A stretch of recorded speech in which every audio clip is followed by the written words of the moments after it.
Okay, main recording going. Let me put on some office mood lighting for Cortex. I didn't know you did that. Yeah, gotta put on some mood lighting for Cortex. Okay. How do you Cortex? Not with full bright office lights, surely. Yep, big overheads. Hate them, but no choice really. No, that's terrible. You wanna have something a bit more chill for Cortex. Okay. Okay, so I'm recording. My notes. So I have them. So put away the script for the nightmare that has been my life for the last 9 months, and open up Cortex. Put that show away. notes instead. Put that away. You don't want that right now. Nothing to think about that. Do you know why, Gray? Why? Because it's time for State of the Apps. It is time for State of the Apps. State of the Apps 2023. Oh, no. It's the first time I've thought about 2023. I know. Oh. So, in our State of the Apps episode every year, we take stock of the apps and services that we use on our devices for work, entertainment, and just in general. Mm-hmm. We take a look at the things that we get value out of, the things that we're enjoying, sometimes maybe the things that we're not, but we can't get away from them, and we share them with you, the Cortexans. So this is like the one place you can go every year to understand what the tools that we're using to get our work done. And of course, we use this as the opportunity, the annual opportunity now to share our home screens, which I actually think for me, I have a lot of home screens to share with you, Gray, today. Oh, how many home screens do you think you have to share? Well, I have more lock screens than home screens. So I have 3 home screens, as I tend to have. I also have, I think, 3 separate lock screens that I want to show you as well. Because that's one of the big changes, right? We have lock screen widgets now, which is the thing that we didn't have last time that we did State of the Apps. Yeah, the iOS 16 has brought a ton of visual changes to home screens and lock screens. I think I'm mostly loving it. It's really nice to be able to do all of these customizations. But yes, I also had the same thing of like, oh wait, how many screenshots do I need to take today before the show? Ooh, a lot more than I have in the past. I've got my selection ready. I think I've got the same thing. I've got like three and a half like different ones to show. How do you have half? How is that half? Maybe I'll see when we get there. You know what I mean? Maybe we'll see. Yeah. Should we start with home screens? Yeah, I guess. Yeah, we should start with home screens and like focus modes and what's going on there, because I feel like that's sort of the like broadest way of how are we using our phones now after like a big change to this entire system on Apple's side. I would say the focus mode stuff I'm really pleased about. I really love what they did with focus modes this year. Just making them so easy to set up now, because this was my main issue last time. Is you'd set up a focus mode and you had to manually include every app and or person that could break through the focus mode. And for me, that's good for some stuff, but not good for everything. Like I didn't want to create, say, like a recording focus mode, because I would set it up, say, one time, but then over time, as the apps that I use change, I would need to remember to manually include the ones that I wanted to break through. So now what I love is that with iOS 16, you get to choose opt in and opt out. So you can say everyone and everything can contact me except these things. And so like having that optionality has been great for me in setting up a couple of different focus modes. I use some where it's opt in and some where it's opt out. It's actually made me use focus modes a lot. I'm using them a lot now, which is not a thing I was doing before. Yeah, I feel like you really lucked out as like Apple addressed almost every single one of your issues directly, whatever the last time is that we discussed this. And also like with this whole focus mode system, I was just thinking about how this is what happens when like you introduce a new feature, but like Apple often takes a while to introduce a feature. And when they come out with it, like, oh, it's actually pretty good. And then we all fear, like, will they not touch it now for 5 years because they think it's good enough? And with this system, it's really nice to see that they've actually repeatedly touched the way that it works and made improvements every year. And cumulatively, that stuff really, like, it really adds up into smoothing out even just the smaller things, like your complaints about having everything be opt-in or opt-out. Just changing that little thing can really encourage users to pick up a system. So I'm very encouraged and very happy to see that it's been continually improved every year. And it's like this year, suddenly a bunch of stuff has really come together and made it very, very useful to people. So what are your focus modes, Myke? So my main focus modes that I have now, I have travel, recording, and I also have weekend and sleep. So I'll start with the weekend and sleep ones because at the moment, all I'm doing with those is just to basically just remove Slack and Discord from there, and I just have another widget in place instead. It just removes a couple of apps. It's not really that exciting. And it also locks me to just the one home screen. And I have these really set up as a notifications focused stuff rather than home screen and lock screen stuff at the moment. So the key thing for me is email, Slack, Discord, all of those notifications get suppressed. So it's more about just de-emphasizing those applications. I don't remove my ability to access them, but I don't have them on my home screen anymore. And any notifications that I get, they get collected up into the like while in weekend focus thing. So if I pull my notifications down, I don't even see those immediately. I have to like actively go in to look at them. And it's more just about reminding me that when I've got weekend running, which is obviously every weekend, and when I've got sleep running, which sets in every night, that I should be using those apps and services less. So that's pretty simple for me, like as a thing. And I think I do want to set up some specific lock screens and home screens for these that are more focused, but I just haven't done that yet. It's really like the main thing for me there is just removing some work apps from my lock screen and de-emphasizing the notifications. And I also am sleep tracking now. So it's something I started doing in the past like month or so. And so I've wanted to set up the sleep focus to kind of get my devices in shape for that as well. So I'm using the Apple Watch to do the sleep tracking. Right. So you're having the weekend come on automatically and the sleep come on automatically? Yeah. I don't use the they have that sleep alarm thing. I don't use that because I want to be able to manually set my alarms, and so they still make sound on my phone and my watch. So if you set the alarms manually, it will still do that. If you use Apple's bedtime alarm thing, it will only buzz the watch, which is not enough for me to wake up. I need both. Right. But I do really like having the both. I think I'm being woken up more easily because the watch is an additional thing to help wake me up. I've been enjoying that, and I still want to go a little bit further, I think, into setting up some specific stuff. Like I saw, as of the time of this recording, 16.2 is in beta, and the new medications feature of health I really like. So I just put my medications in there, and they are making a lock screen medications widget to note the things that you have got left to take or have, so I think that might be really nice for a sleep focus lock screen because it will be there and will be as a good reminder of you need to take your pills before you go to bed. It's like a secondary thing. So I might set that one up when that feature becomes available. Yeah, I might give that a try too, because I actually just used the medications one for reminding me to take my vitamins. I thought let me just put this in this little system here, because for some reason take my vitamins is the to-do list item that I will blow off the most. I don't it's just so funny. My brain's yeah, sure, we'll do that. We'll just check this off now and we'll get it in a second. And then we never do. Yep. So I thought oh, maybe if I try to put it in a completely different system, this will help me. And it mostly does, but I still feel the medications one, I was thinking about someone who might actually have difficulty remembering to take medications as opposed to me who's just being lazy and weird about it. I do feel it needs to get turned up one notch in terms of aggressiveness and remindingness. And maybe the lock screen one is something interesting to try there, and just in terms of prominence of, yes, before you go to bed, here's a visual nudge that you did not log taking your vitamins today, and you should do that. So that's interesting. I'll definitely give that a try when it comes around. The medications feature in its current iteration works best for people that stay on top of their notifications, like I do. Yes. So it works well for me. Because Adina hasn't enjoyed it very much because she doesn't manage her notifications like a wild person like I do. People don't manage their notifications the way that I do. I look at them all, I remove the ones that I don't want, I leave the ones that I want to deal with.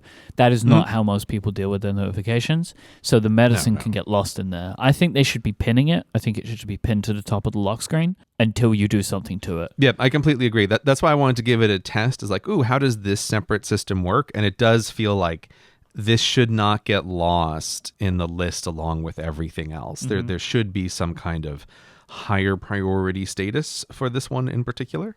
But, hopefully that is also a feature that Apple continues to return to and make small improvements on that can make a big difference. They do that all the time now. Yeah. All right. So the focuses that I've done the most with are travel and recording. So I've got some screenshots for you here in the show notes. So my travel lock screen, I had previously had a travel home screen set up that we've mentioned before, that it basically gives me a bunch more widgets, right? Like I use like a Flighty widget and a Fantastical widget and a Tripsy widget, as well as just like bringing the airline that I'm using. I put their app on the home screen and the wallet app, stuff like that, right? Like, so that's like my travel home screen. I'll take a screenshot of that and put it in the show notes just for reference too, because I actually think that's a pretty good one. But I thought I would build a travel lock screen to go alongside it. And so what we've got is I'm using one of Apple's pre-built lock screen options that they have now. So they use this, they have this called Earth Detail. Yes. There's a couple of different options you can choose, but it's basically like an animated globe as such, right? Like I think it's using like the Apple Maps globe kind of thing, and you can choose to like have a zoom level on it, and what it's showing you at all times is where you are in the world. And I thought that was pretty cool as like a travel lock screen, because I would be somewhere else and my little dot would be in another place. So I thought that looked pretty cool. And then I've got some specific lock screen widgets to go alongside it. So we've got the Flighty widget, like the Flighty lock screen widget, Carrot Weather, and a Widgetsmith-based step counter, along with Fantastical across the top. And I thought that they were just like good at-a-glance things for my travel lock screen. Wait, so I'm very intrigued. What's the 44 days until? Which widget is that? That is Flighty. Oh. And this is like a funny thing where I took these screenshots like a month ago. We were going to talk about this in our previous episode, but we ran way too long. So I just have reused the screenshots. I didn't realize that Flighty will do the call down thing because, of course, Myke, I'm with you. This is obviously the best lock screen to use for any kind of travel mode. So I've done the exact same thing, and I put Flighty on the top as well. It's like, yes, obviously, that's the one you should pick. Like, I think that they basically made this one to be for a travel focus mode. Like, it's gotta be, right? That's what someone put it there for. It's perfect. I have Flighty on it as well, but I just didn't know that there was a countdown because I just booked my flights to America like 2 days ago, and I haven't actually put them into Flighty yet, so I didn't realize that it does like a cool countdown days until flight thing. So that's really nice. I didn't know that. Can I ask, what's the thing that you blurred out on the very top? That's the Fantastical one that's blurred out of like what the next event is? That's the next event. Whatever it was, okay. I didn't want everyone to know what it was. Right, but it's too long ago now. You can't remember. I can send you mine so you can see that we've basically done the exact same thing for the travel screens, because I think it's just obviously the most sensible one to do. Oh yeah, look at that. All right, so you've got that's a good idea. You've got your AirPods Max battery on there. Yeah. I might steal that, because that's when I care about the battery for those things the most, is when I'm traveling. Yeah, for me, the lock screen widget that is the battery, where it automatically picks which thing to show you, to me is like clearly the best lock screen widget and should be by default in like every single one of them. I think it's like the most sensible place to show battery status for something that you probably care about. I don't know quite what their algorithm is for rotating between things. It doesn't seem like perfect, but it's good enough. And I love it for keeping an eye on like, oh, my headphones in my office are unplugged, and I can see now that like they run low because like that's the one that starts showing up. So yeah, and I feel like especially when you're traveling, I need to keep track of how charged everything is like super high priority, and feels like it just has to be on a lock screen for travel. You know you can choose though, right? Okay, so we can get to that in a second. Yes, I know that you can force an item, but I think leaving it on auto is mostly the sensible decision. Okay, I'm going to try on auto because my AirPods Max are not here and they're not paired to my phone right now. It seems, so let me make the change. But I'm gonna use that. I did have a little complaint that I wanted to levy for focus modes, which is the switching between focus modes. So let's imagine I am traveling on the weekend. So I have my weekend focus mode automatically enabled, and I want to manually switch to my travel focus mode, right? Because I'm in transit. But then when I arrive at my destination, I would like to turn off that focus mode, but I would like it to go to the previously enabled focus mode rather than the default. Because this also happens that, like, if I have my travel focus mode on and the weekend comes around during the travel, it's going to flip over to weekend, which is not what I want, right? So I would like to be able to, once you enable a focus mode, once it turns off, even if it's turning off by like an automation of some kind, that it goes back to the previous one. Yeah, we're slightly jumping ahead to the app recommendation section of the show, but there's an app which I've been trialing with shortcuts just a little bit, but it's called Data Jar, and it's an app that lets you like store information permanently, like as a little variable outside the shortcut system. And I have actually been trying to solve this exact problem with that. And I think you should be able to have Data Jar remember not what is the current focus mode, but what is the last focus mode. I've already set it up, so it's like, oh yes, I can definitely have this little app remember what the previous one was. And I'm just now trying to work through okay, so when I turn something off, I want you to check with Data Jar for what the last one was, and then go to that instead of by default opening up the phone. That sounds like it's going to be really complicated to set up. No, Data Jar is actually really simple. Like, I just came across it, so I haven't had a huge chance to play with it, but I think it's like, it is exactly for these kinds of problems where there's some sort of automation that it depends on what was something like a little while ago, not just what is the current state of everything now. So I've been kind of toying around with it, but it's like one of my, this can be a really interesting app for automation going forward in 2023. And this feels like exactly the kind of problem that I think could be able to be solved for it.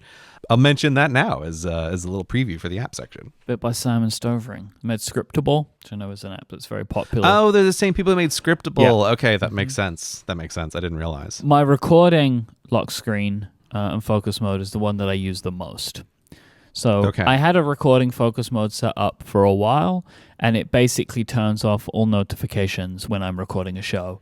And I usually enable this. I have a shortcut that turns on my recording focus for X amount of hours and sets a timer for me for the specific show that I'm doing. I was using that before, but now I get to tie in a lock screen to it, which has been really good because of the always-on display. So when I'm recording, I put my phone in a dock. I have a material dock from Studio Neat. I put it in there. It just stands there. So it's just off to the side.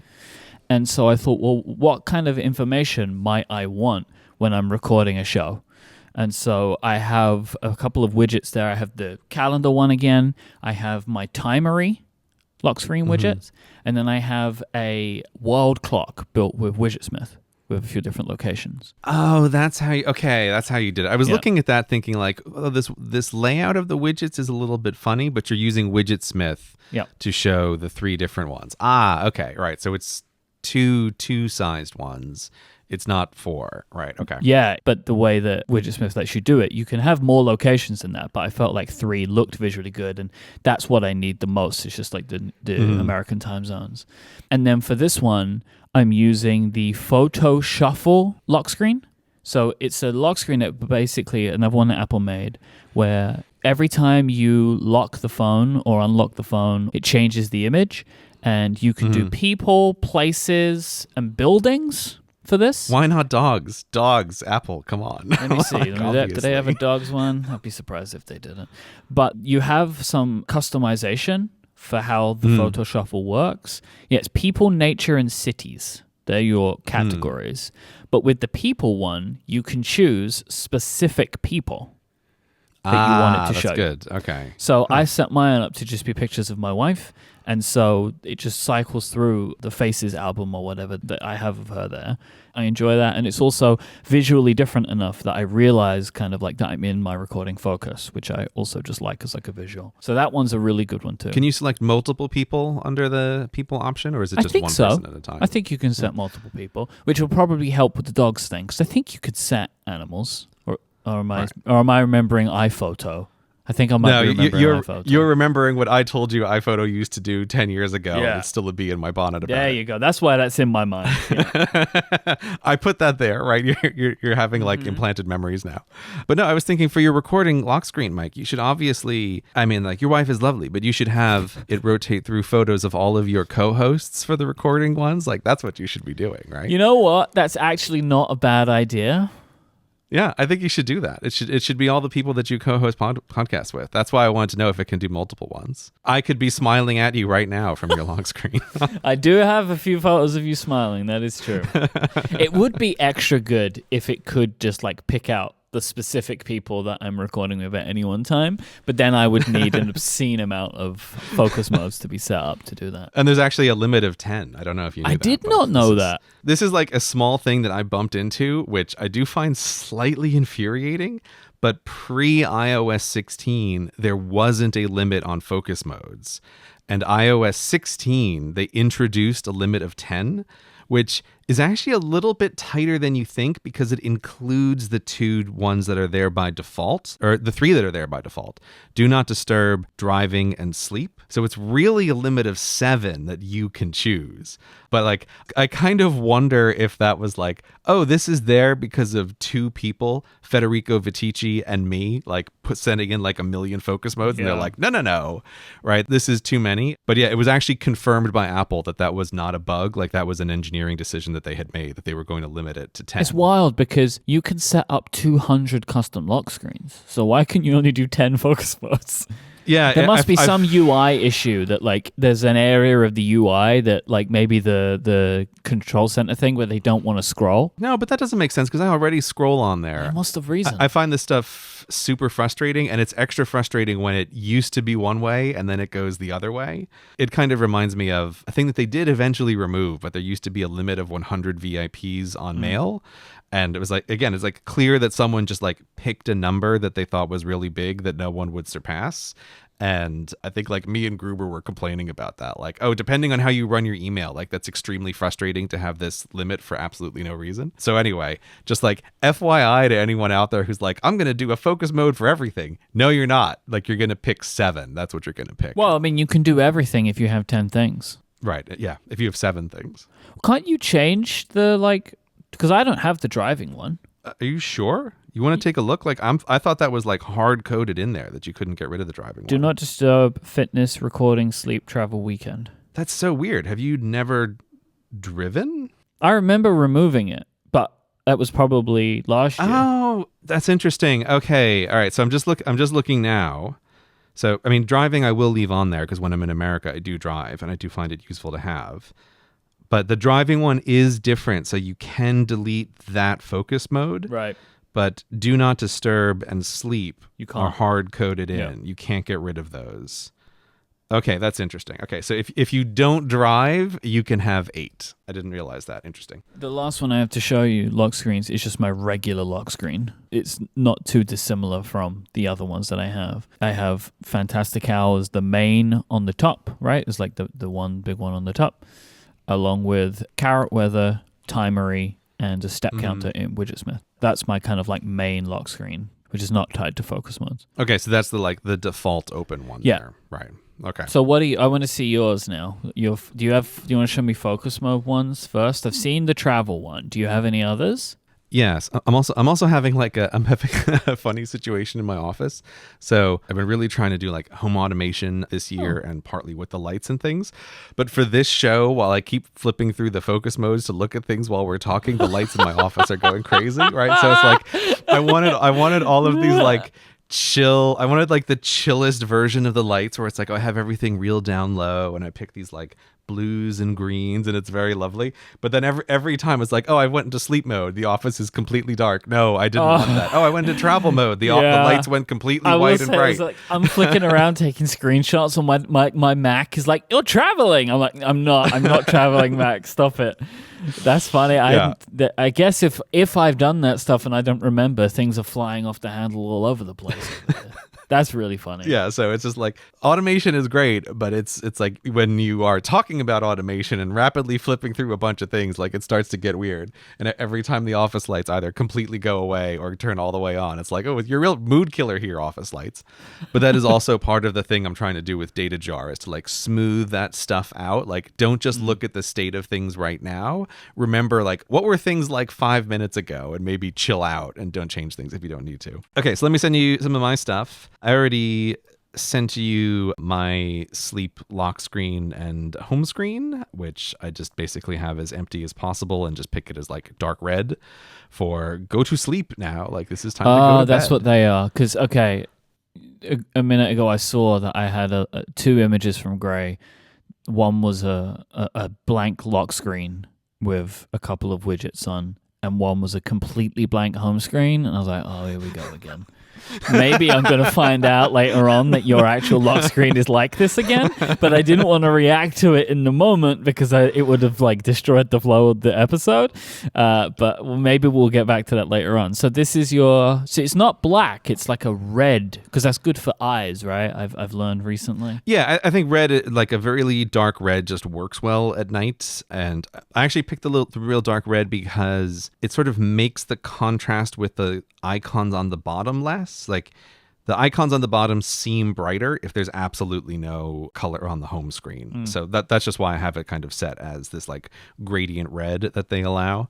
So my like sleep lock screen and home screen are super boring. There's a thing that's happening there though. So if you look at the sleep lock home screen, there's a funny bug that happens with this little battery meter, the automatic battery one. If you pick the lock screen widget to be the little circle battery, but like I do, it's like, you know what I want?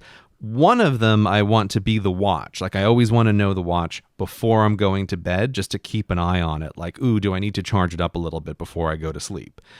But if you have one of them manually set to the watch, the automatic one, I think it's like built in by default that it kind of like always goes to the watch if it doesn't know what to do. And so you end up with these two little watches. I was going to ask why you had two watch battery thefts. Like, you just want to back up, like, check? Like, what is going on here? Yeah. And it creates this little, like, the phone is looking at you kind of oh, it's a face. There's a face in there. It's a little bit like a face. And it's extremely hard to screenshot. So I'm going to send you something that I was trying to catch, like, just while we're recording, while we're talking about this, like, funny bug. So here is just like the top of my work home screen where I have the same thing where it's like, this is like how the phone would look for me in the morning. There's two battery icons, one of which I want to set to the watch in the morning, so I always know if to charge it. And one is the automatic other one. But it very often, like when the phone is just sitting there, defaults to having both of them. And I put the activity thing in the center, and then it really creates this like little face going, ooh, like looking at me this, all like, day. This lock screen has got it's like a rectangle. This is like the mouth to me. Yeah.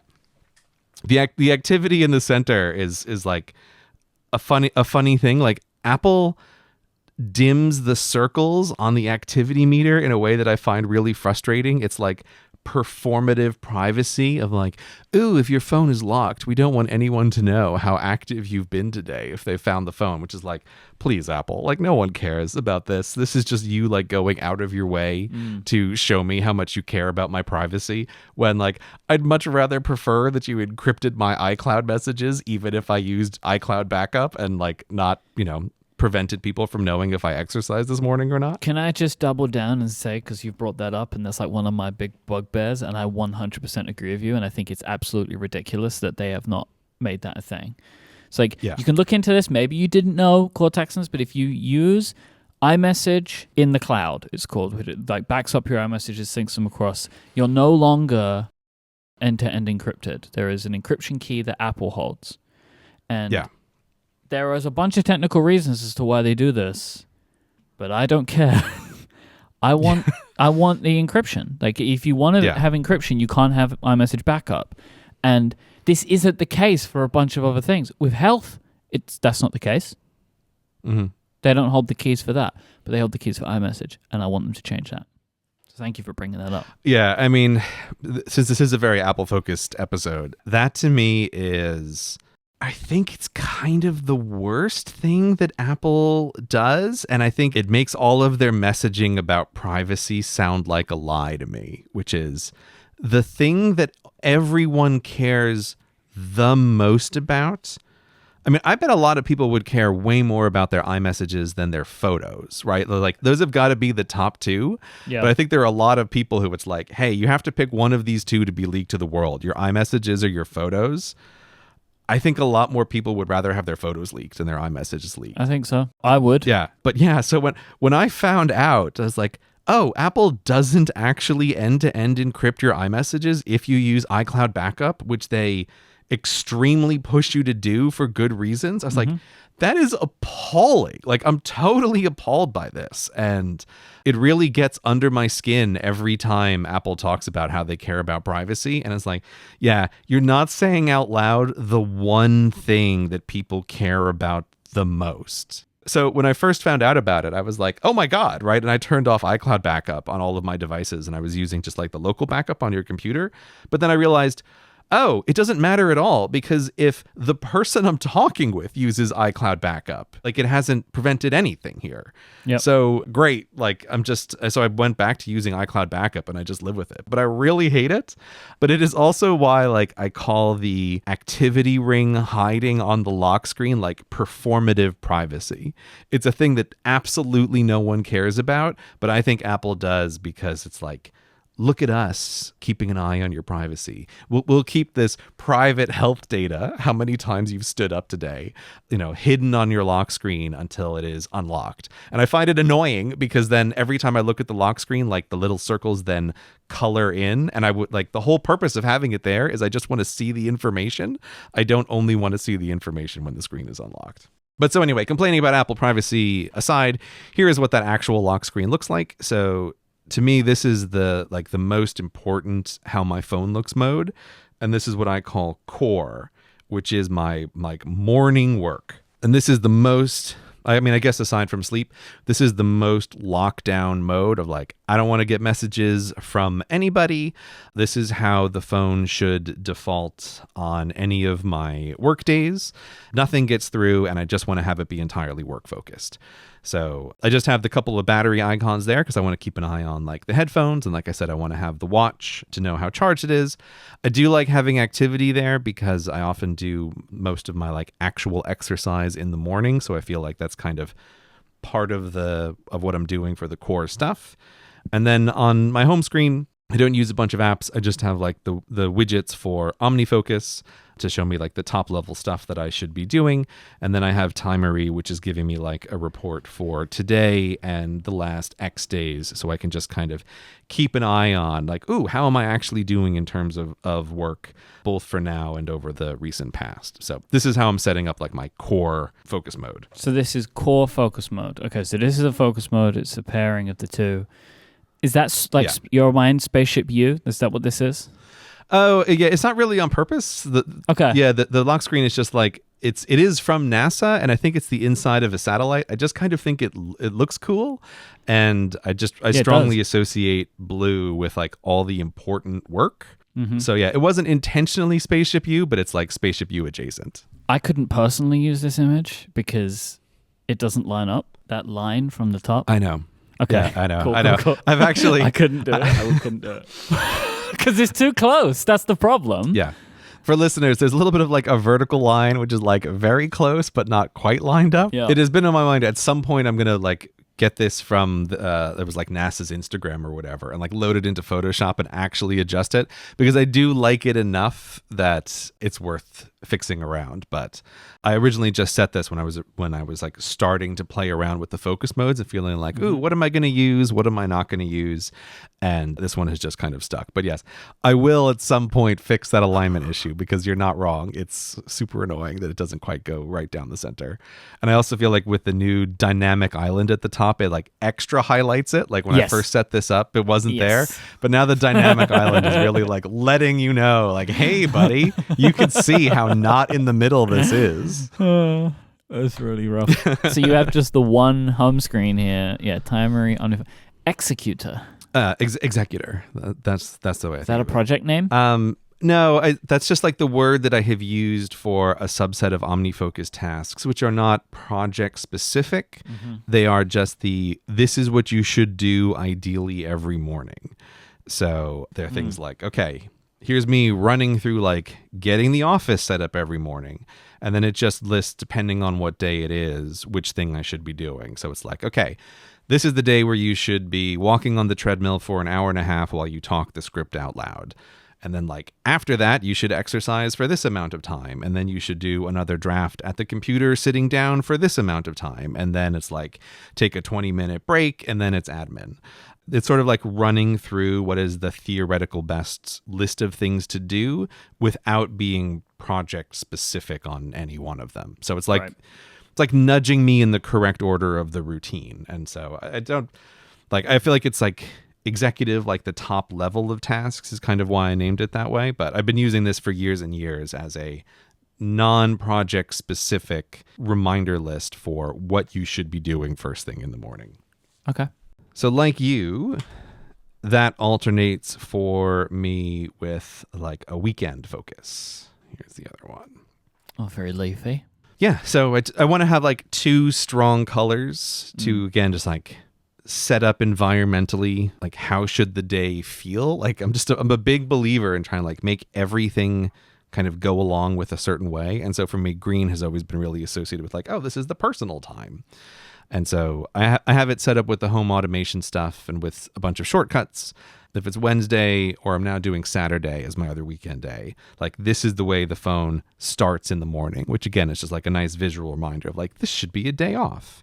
And again, I like to keep the lock screen reasonably simple, but I feel like for days off, I'm much more likely to go outside. So I just have a couple of weather widgets on there, mainly knowing for like, if I'm going to take a bike ride, I want to know what like the chance of rain is going to be like for the day.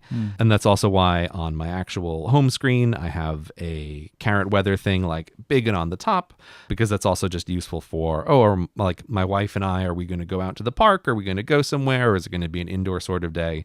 So I just like to have the weather big and prominent. And again, it's also there to kind of nudge me in the remind direction that's like, it's the weekend. Maybe you should go outside, because you often don't on work days. Yeah. If Carrot's saying it's a beautiful day, dude, you should take advantage of that. I mean, and who wouldn't want to jump in this bush that you've got here on the home screen? You know what I mean? Big green bush. With like, I will say, the thing about this bush, it's like beautiful and green on the top, but there is like the abyss beneath it. Do you feel slightly threatened by my lock screen image? Is that what you're saying? A little bit. I don't like how dark it is between the leaves on this image. Well, nature's very scary, Myke. Even when it's beautiful, it's terrifying. I guess it's like this home screen is like, go outside, but beware. You know? Like, yeah, I want you to go, like the phone's like, you should go outside, but just be careful. You know? I get that. That's a good balance. I will question. I mean, I guess it's not for you, right? Like that you have on the home screen that you sent me. There are two timery widgets, and what my initial thought was like, do you want to be tracking your time that much on the weekend? But then I remembered you're always tracking your time, right? Like that's the difference between me and you. So yeah, so I have it slightly differently set up. Like it's not as prominent, but it's this thing of I do always track my time, and that's partly, again, because I am using it as like a reminder for how I should be. And so the two timery trackers on my weekend home screen are the same thing, where I have one that's set up to track how is today doing, and then the bottom one tracks like this a certain X number of past days. And what I'm always trying to do is like approach a theoretical optimal thing.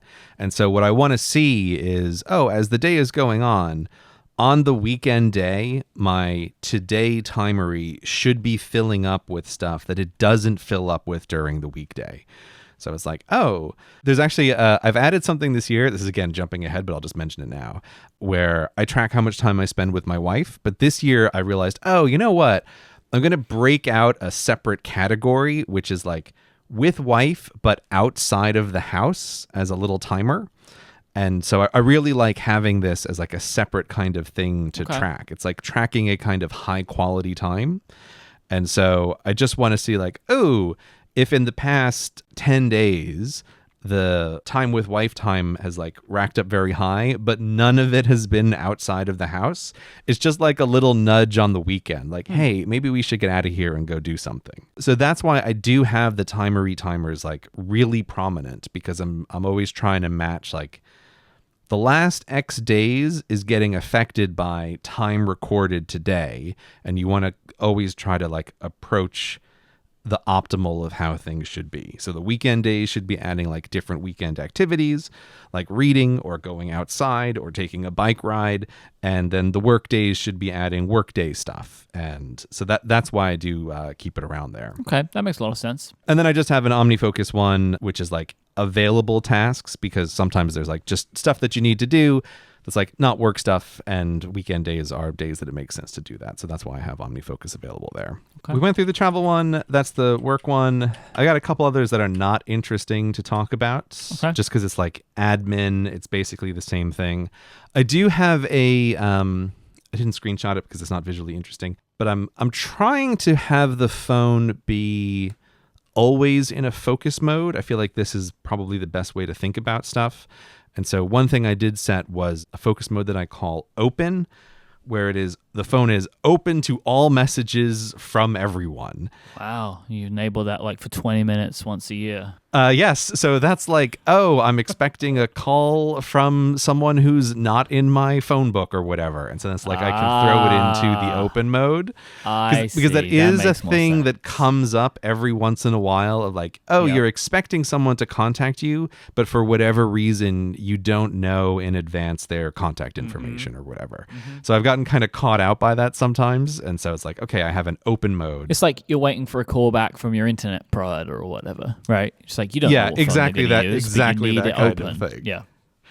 Yeah. Like, oh, there's a plumber coming to the house, maybe, and he might call you. Who knows? That kind of thing. And I just use Apple's like default moon. They have a picture of the moon because it feels like, oh my God, if it's open, you're just like floating in space, vulnerable to anyone at any point in time. So that's the image that I use for that.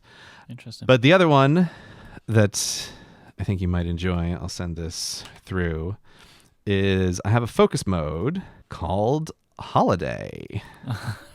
Eastbourne receding, baby. Now this is fun. So the thing about holidays is that they should be novel, right? Things should feel different when you're on a holiday than they feel normally. You with a little love heart on the holiday name there. That's cute. Yeah, well, it's also because like that's usually I'm spending that with my wife, and so it's like we're off somewhere. And the holiday one, it's set basically so that it's like my wife can contact me, family can contact me, and if I'm traveling with friends, like those friends can contact me.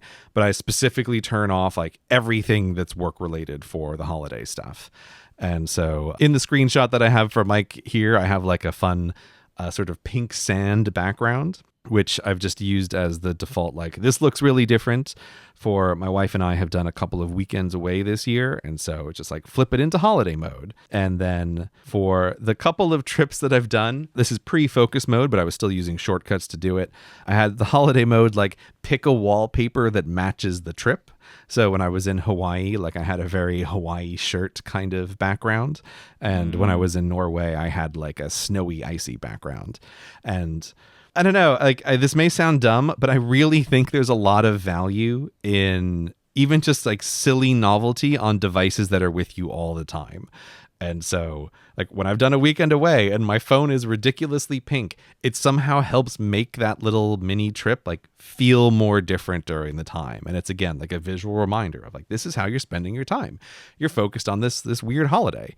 It's even why I pick like this strange font for the time. It's like, I just want everything different. I probably should change the little battery widgets, which is on the home screen. That's not useful anymore, but I just haven't had the system come in since Focus came out. So that'll get swapped out with something. There's the weather, because that's what you want to know on holidays. I have the maps on the bottom, which I've completely blacked out because obviously it shows your exact current location, but that's super useful when you're on holidays. And then I've mentioned this before, but I do find it really useful that when you're on a trip with someone, it just feels like you end up with a bunch of these weird little, like, oh, we need to pick up some aspirin from Booth's kind of errands that like the two of you have while you're on like this little trip. And so my wife and I have a like shared errands list that gets used a lot during holidays of like, oh, let's not forget when we go here to pick up that thing. And so I just like to have that on the reminders list. And it's just like, as soon as we started doing it, it's crazy how much it gets used and also just how much nicer it can make the trip that like, oh, both of us, we can remember to do this thing, or she can add something to the list for me to do. So it's not always pink. It'll be different if I go somewhere else, but this is my holiday focus mode. So I thought you might appreciate this one, Myke. I do. I like it a lot. I like how bright it is. The shared errands is smart too. I guess maybe it's just luck that it matches up color-wise with the home screen. No, you can pick it. You can pick reminder list colors. But like, do you change it to like thematically work with the current home screen for that trip? Oh, yeah. I did that when we were in Hawaii. Like the Hawaii lock screen was like largely green, so I just changed the little thing to be green. So I love it. Got to color coordinate, Myke. I love how aesthetic you are here. It's great. This is awesome. Look at you go. Well, it's interesting because I think with this focus mode system that Apple's introduced, I also try to have my watch match all of this stuff. And I used to do this with shortcuts where when you changed focus modes, you could have shortcuts sort of change stuff for you. But boy, was that a giant pain in the butt. And I just like Apple's made it 100 times easier now to do this. And so it feels like, why not take advantage of it? And I really do think it makes the phone much better. And for me, this also feels a bit like almost validation of years ago. I was just talking about how like I think this is really important for devices that you have with you like all the time to try to make them different. And, you know, in early episodes of Cortex, I know I got a lot of flack from people thinking I was crazy for having like, oh, there's two iPads, like a work iPad and a personal iPad. And people are like, what are you doing that for? And now, like software wise, Apple has made this possible more and more on your devices. And I love it. I think it's great. And I can't wait for this to get rolled out, presumably to the iPad, I don't know, maybe next year and like Macs the year after or something. But it's so good. Like I'm just so happy that Apple has introduced this. And it's really nice to be able to have the home screens themselves change. Like that's a feature I was never even really asking for. And it was sort of around in the last version, but again, it was like fiddly and hard to do. But now with the focus modes being able to switch the actual home screens themselves, it's great. I love it. 2 thumbs up for this whole system. And if listeners haven't tried focus modes, you should totally try it. Like just, I think the very basic one of like, what's a work day like and what's a weekend day like, and then what's, you know, the afternoon. Like those are the basic ones, and set them up and give them a try. And, you know, pick different fun lock screens so that it just looks visually different. I think it really adds something to your life. And doubly so now that there's like an always on screen for the phones. Like it's just increasingly present in this way. So shall we do home screens themselves now? I don't really have home screens to show you, right? Because what we've gone through here is basically everything on my home screens. Okay. So there are no apps anymore. It's either widgets or nothing, right? Okay, so I've seen them all. I understand. So like, if you're, I get it. You've seen everything, Myke. Oh, if you're always in a focus mode, there is no home screen anymore. It's always what is relevant. All right, that makes sense. Yes. So that's what I've done. I've kind of simplified away the home screen stuff. And I'm just really using my phone to display whatever relevant information is in whatever mode. Like we can cover my home screen in 3 seconds, which is that I have 3 little buttons in my dock that I've slightly changed from last year. And those buttons are make a new note in Notes. Mm-hmm. The center one is for OmniFocus, which opens up a general list of, I have a reminder, and then it asks me a couple of questions like, is this a due date reminder? Is this a flag reminder? Oh, it's an add. It's to add to a list. Yes. So it's to add to a list. Yeah. The 3 on the bottom are purely input. So the middle one is for OmniFocus, and then it asks a bunch of questions so it knows properly where to sort things. And then the microphone one is for Cortex. I've just found it like a thing this year to really try to streamline, if I have a random thought, just add it to the Cortex list. And I use it enough that I thought, it makes sense just to put on the dock. So that's it. Like that's the entirety of my home screen. A bunch of widgets and 3 input methods: Notes, OmniFocus, and Cortex, which is going to a reminders list. And that's it. Well, speaking on behalf of Cortex Brand is honored that Cortex, the podcast, will occupy one of 3 buttons. Your dock. Yeah, occupying the most limited real estate. All right, what's your home screen look like, Myke? All right, so I have an image for you. It's of my 3 home screens that are like my typical. These are what I use. This is how I usually will run my phone when it's not in a focus mode. And most of my focus modes are still pulling from this in some way. So like I mentioned, I had like a travel lock screen earlier. The travel lock screen just takes over the first of these 3 lock screens. And then I have the other 2 still enabled. It's just changing out one or the other, right? So I think a lot of this will be mostly unchanged from how it's been in past years, to be honest.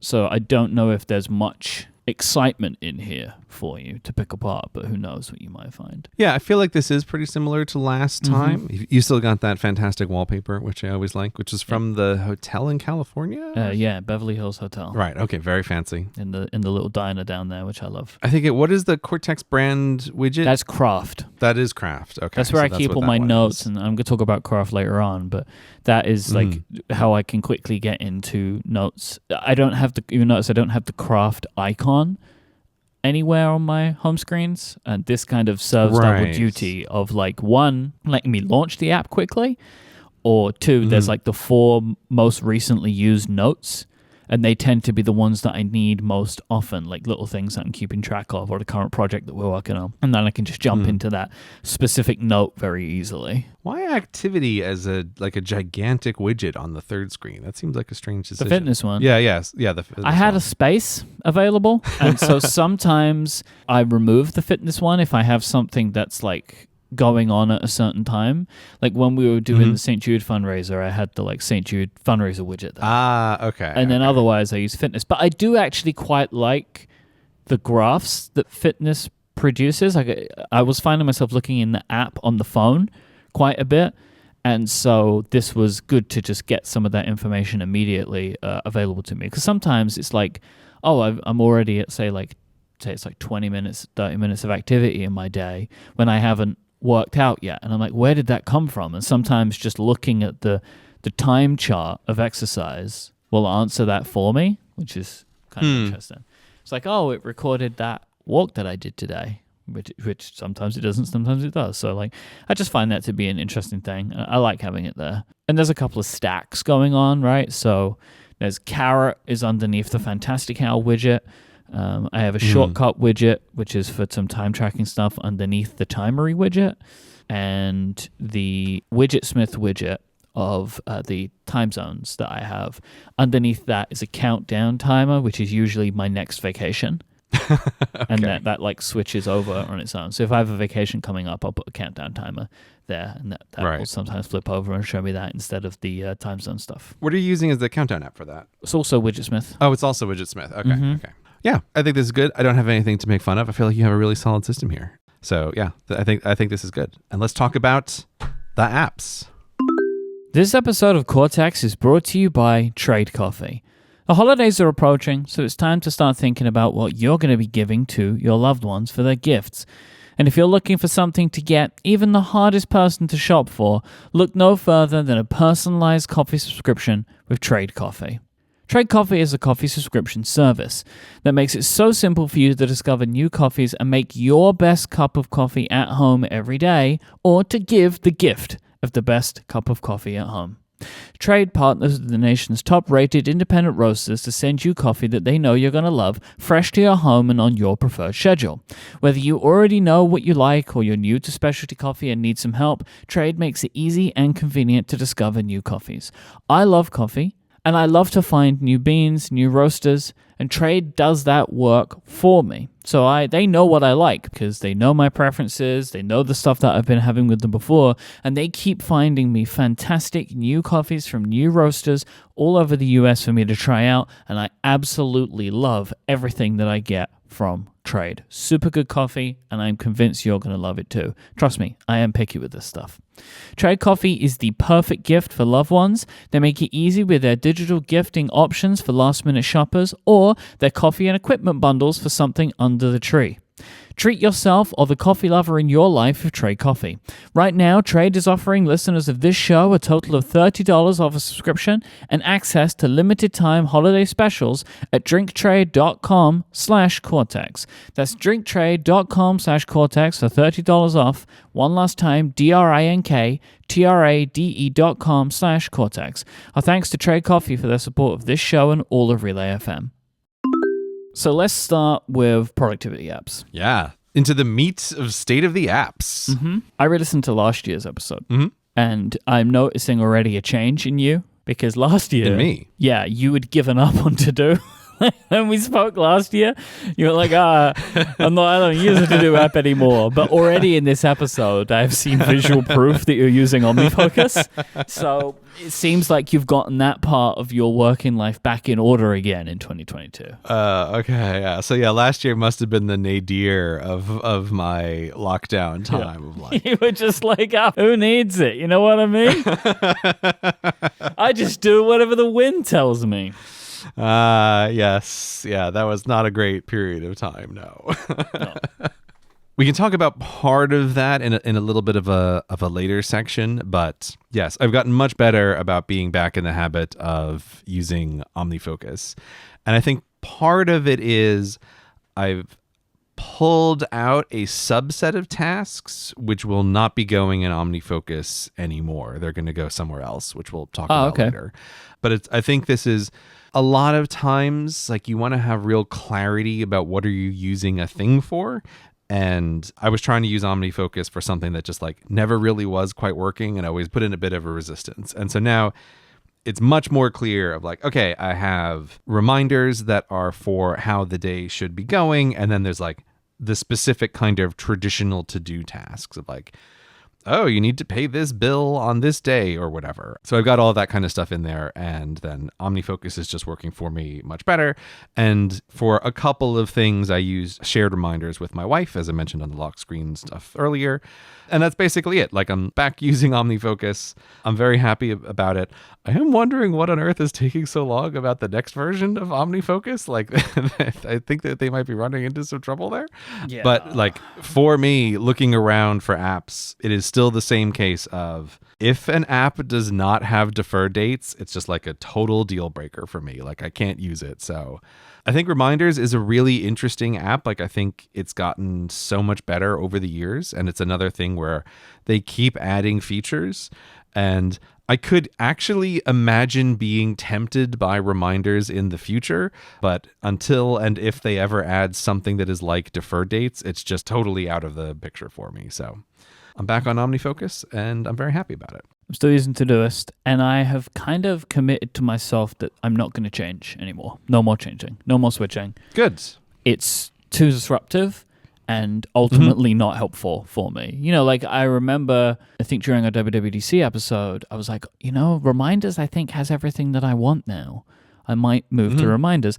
And I played around with it, and it actually does. Like, Reminders has, I think at this point, everything I would need that I use in Todoist, because I'm trying still to use the system simply. Like, for me, it's a task name and a due date and a project. Everything gets that piece of information.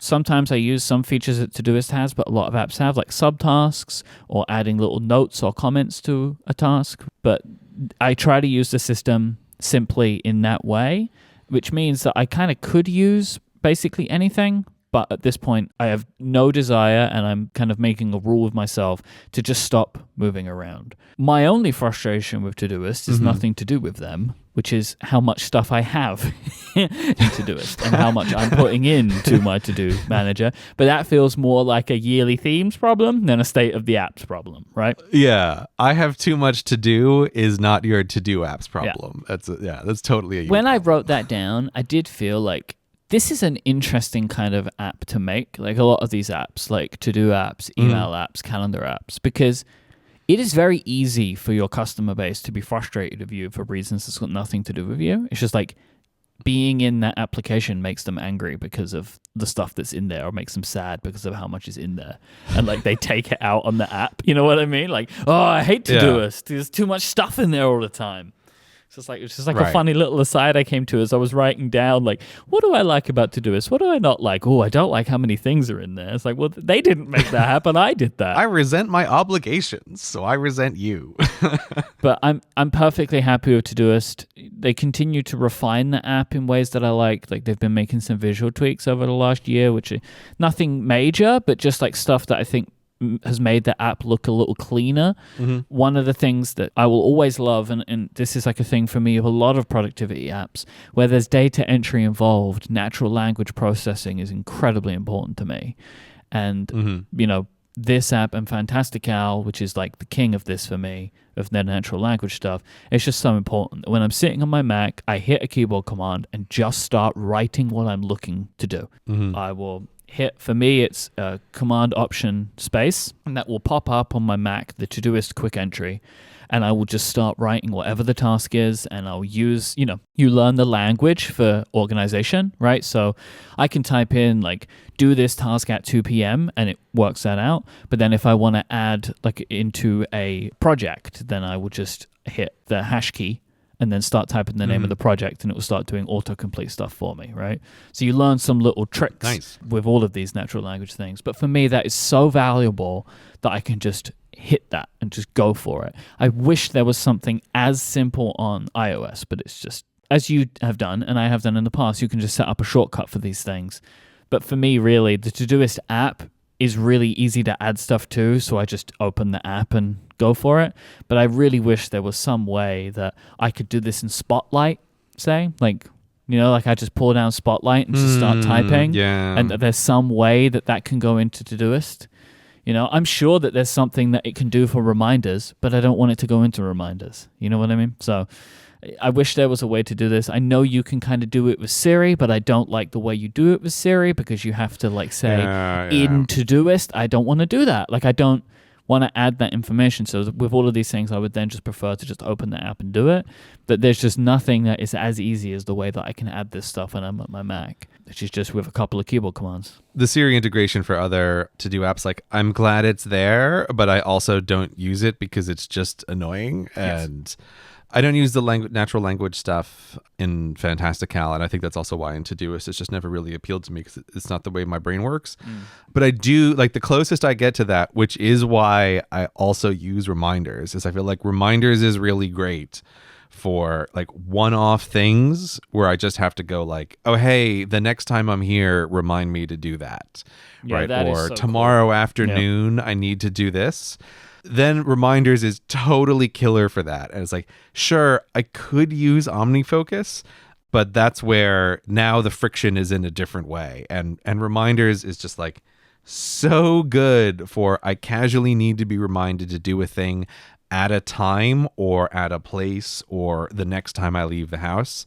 That's like the best use for me of Siri and integrated tools. But I'm guessing this sort of is answering a question that I was having, which is when you say no more switching and you were interested in reminders, I presume that the reason that you went with Todoist is that natural language stuff. Like that's the thing that makes the difference for you for why you wouldn't use reminders. It always pulls me back. It's in my opinion, it's the best one at it.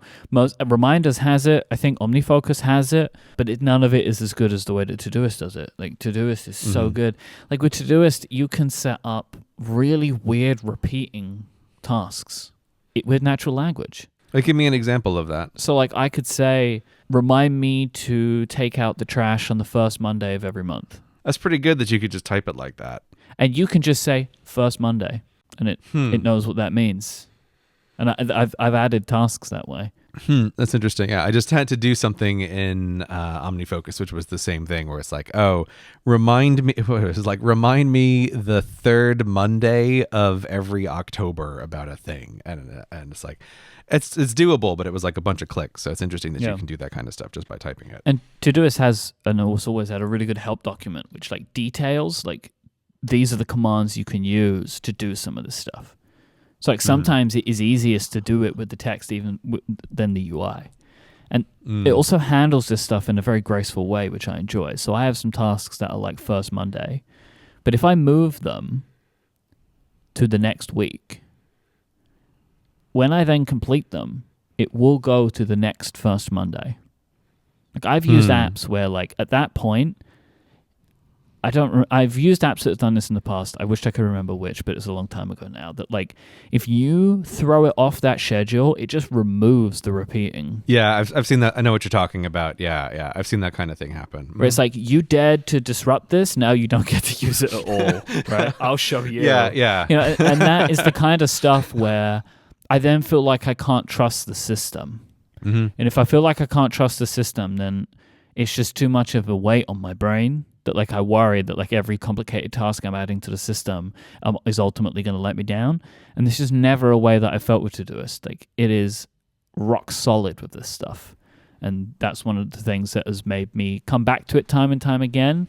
And now why I'm like, no, I'm good. I'm staying here. This is the app that works the way that my brain works and has literally never let me down in the way that some other apps have. I am using reminders more now for shared lists especially.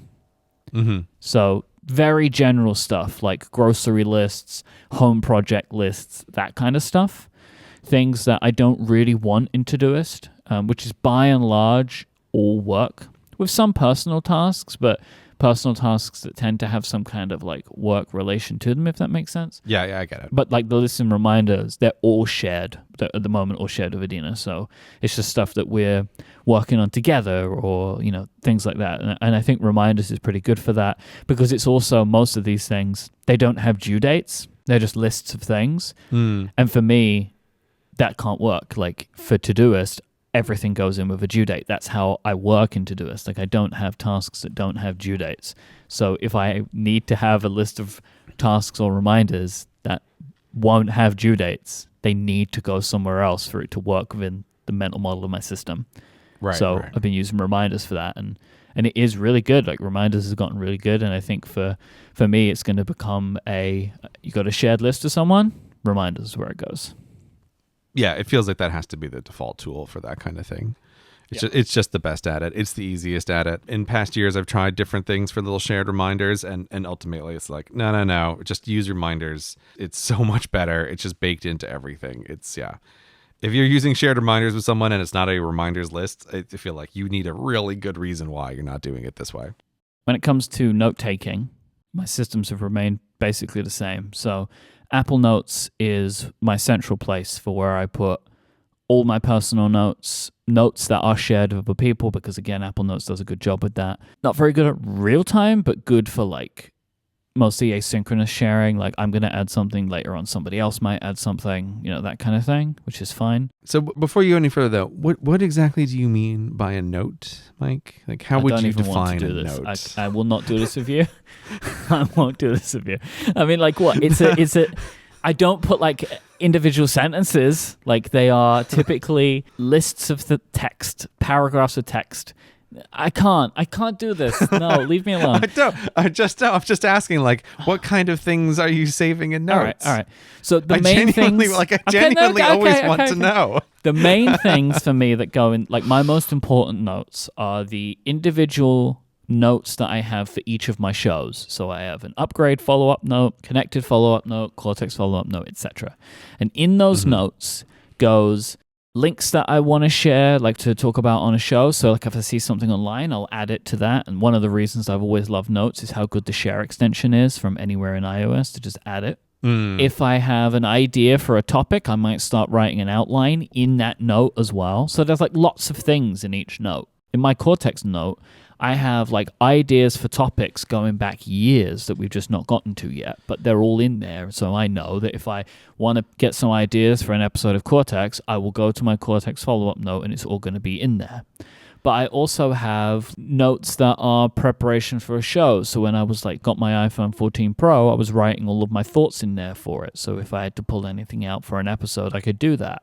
So like me and Adina have in here like some notes for like our new home and like things that we want to keep an eye on. Like we have all of the various pieces of information we have amassed about how the house works.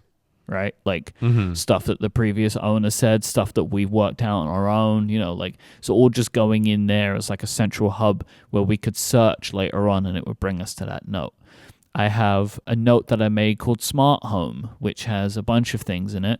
There's some, what kind of products do I want to add to the home? Here's some links. Here's a photo of like kind of flow chart that I drew on a piece of paper of like, this is how I want the security system to work. So it's all kinds of stuff goes in here.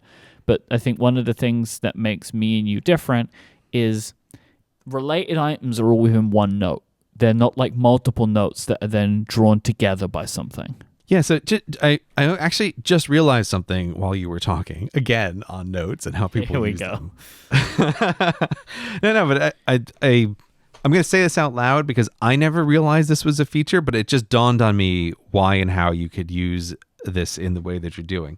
I never realized that if you're on a web page and you go to share that with notes, that there's an option at the top to add it to a specific note, so it will append at the bottom. Greg, I've been talking about this for like 6 years. Every year I mention this. Yeah, this is how this works but for me. But you've never like said it this way. So like I never realized this was a feature. Yeah, so this is so like you've always talked about like having a Cortex note. Like I get it, but I think I always thought that the process of adding like a link to the bottom of a page was more clunky than it actually was. Oh no, it's so easy. Yeah, I just had my mind blown. Like I went into Safari and hit shared with notes and like, oh, at the top I can just pick something and it goes at the bottom. Yep. I never knew that.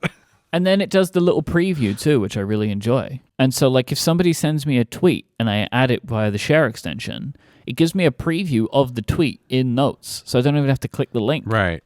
To know if it's something that I want for that episode. So this is why like Apple Notes this is such a part of my system for how I produce my shows. I've tried other apps and other apps have really good features and they have like interesting things that they do, which is like, but none of them do this kind of like collecting of links like Apple Notes does. Yeah. It's like, it's so ingrained in how I work now. Yeah. The way they do a little preview of whatever the link actually is quite killer. Mm-hmm. Like it's a really nice feature. And I can see that it can make, say, scrolling a long list of ideas for things to talk about on any of your podcasts much easier, where you can also just visually see what it is. There you go. I never knew, and no one ever told me that you could append to the bottom of a note. Like I just didn't realize. That's quite interesting. This is bullying. No, it's genuinely not bullying. Like I'm actually shocked. I have mentioned this every year. I know. I don't think you have ever said the words like when you share, it appends to the bottom of a note. I don't think you've said that. I'm also still using Craft. I use Craft for everything related to Cortex brand. So it's a lot of the same kinds of stuff, but it's all siloed within Craft. You know, it's good for me for brainstorming. It's good for mixed media. It's very good for sharing. So if I have a note, I can share it with someone. It's usually I'll share it with you, right? Where I could be like, hey, look at this table that I've got going on, like of this information. And it's very good for like creating these links that you can share with other people, which I really enjoy. One of the things that they've added in the last few months, which is awesome for me, is calculations to tables. So they added tables last year, but it was basically just you could draw a table and you could write in each box. But now they've added functions and calculations that you can apply to what's in those tables. Because one of the things that I use Craft for is tracking sales for our products. So I will go in every week and like write down what our current sales totals are. And now Craft will automatically calculate how many have been sold in the last week based on our current total sales number. And I like to have that as just like an ongoing piece of information so I can kind of try and draw out some trends over time. And before, I was having to open pCalc and do the calculations myself. But now I have it all in Craft. So it's very easy now to me to do that. The formulas are represented really nicely. And I'm so happy that they added that. Because, you know, for a while I was like, should I be doing this in numbers? But it's like, but then it's breaking the idea of this stuff all being in Craft. And I was like going backwards and forwards on it. And then they finally added this feature. So it's given me the one little last piece that I was missing from my kind of Craft setup for Cortex brand. That's really nice. Like, I'm a big proponent of numbers. I really like it as an app, but it feels like it's too heavyweight for like, I just want to add up a list of numbers in this thing automatically. So it's really nice that they added that. You're still using Obsidian, right? Oh, okay. No, well, look, if we're talking about notes, well, what is a note, Myke? Like, I feel like I don't know when you want to talk about Obsidian.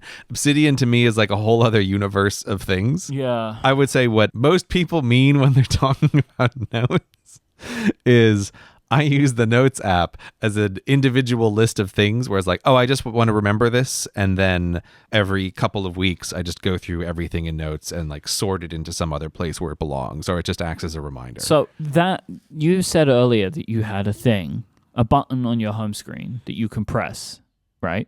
And it lets you add something, a thought that you have for Cortex. Where is that going? Okay, so currently it's going into reminders. And the reason it was... Of course it is. Why wouldn't it? You know what I mean? What is a note? It's also a to-do. I mean, can I explain myself, Myke? I would love you to. Like, no, you need to, but I first have to get out my emotions. So this year, for all of Cortex, I've been using reminders as my show notes. And the reason I've been doing it that way is because... Sure, Reminders is a reminders app, but it's also kind of like the most simple possible version of an outliner app. Each item can be a little thing, and you can drag them up and down, and you have one level of sorting, so you can have one little sub-level. Yep. And so when I add a little note for Cortex, it then shows up as like this individual line on my Cortex list in Reminders, and I, at the top, just have a couple of categories. So I've got like state of the app. So as the year went along, if I was using some clever little app that I knew like, oh, 6 months from now, when I'm not in Hawaii, I'm never going to remember that I ever used this thing. I can just make a note of that. And then I like folded under that one heading, which is state of the apps. And it's the same thing with the themes. Like, oh, I had a thought about themes. I can just fold this under that one level of themes. And it's nice because in Reminders, you can also toggle that little triangle to actually hide it, so I don't actually see it. So Reminders for me has been kind of the perfect level of organization for Cortex notes, for like the Cortex show notes stuff. And then it's also nice because when we go through the show, I can just tick off, oh, these are the things that we've discussed, and then they go away, and the things that we haven't discussed can stay on that list of, oh, maybe this makes sense in the future, and I can throw that into another little folder, which is like possible future stuff. I actually really like this as a system for Cortex. I do want to trial next year possibly doing this in Obsidian instead for just like a couple of very small reasons, but Reminders has been working great for this. Like, and I'm very happy with it as a system for keeping track of stuff that I want to talk about in Cortex. And it's also just nice. Like, it's a clear, like, here's this individual list.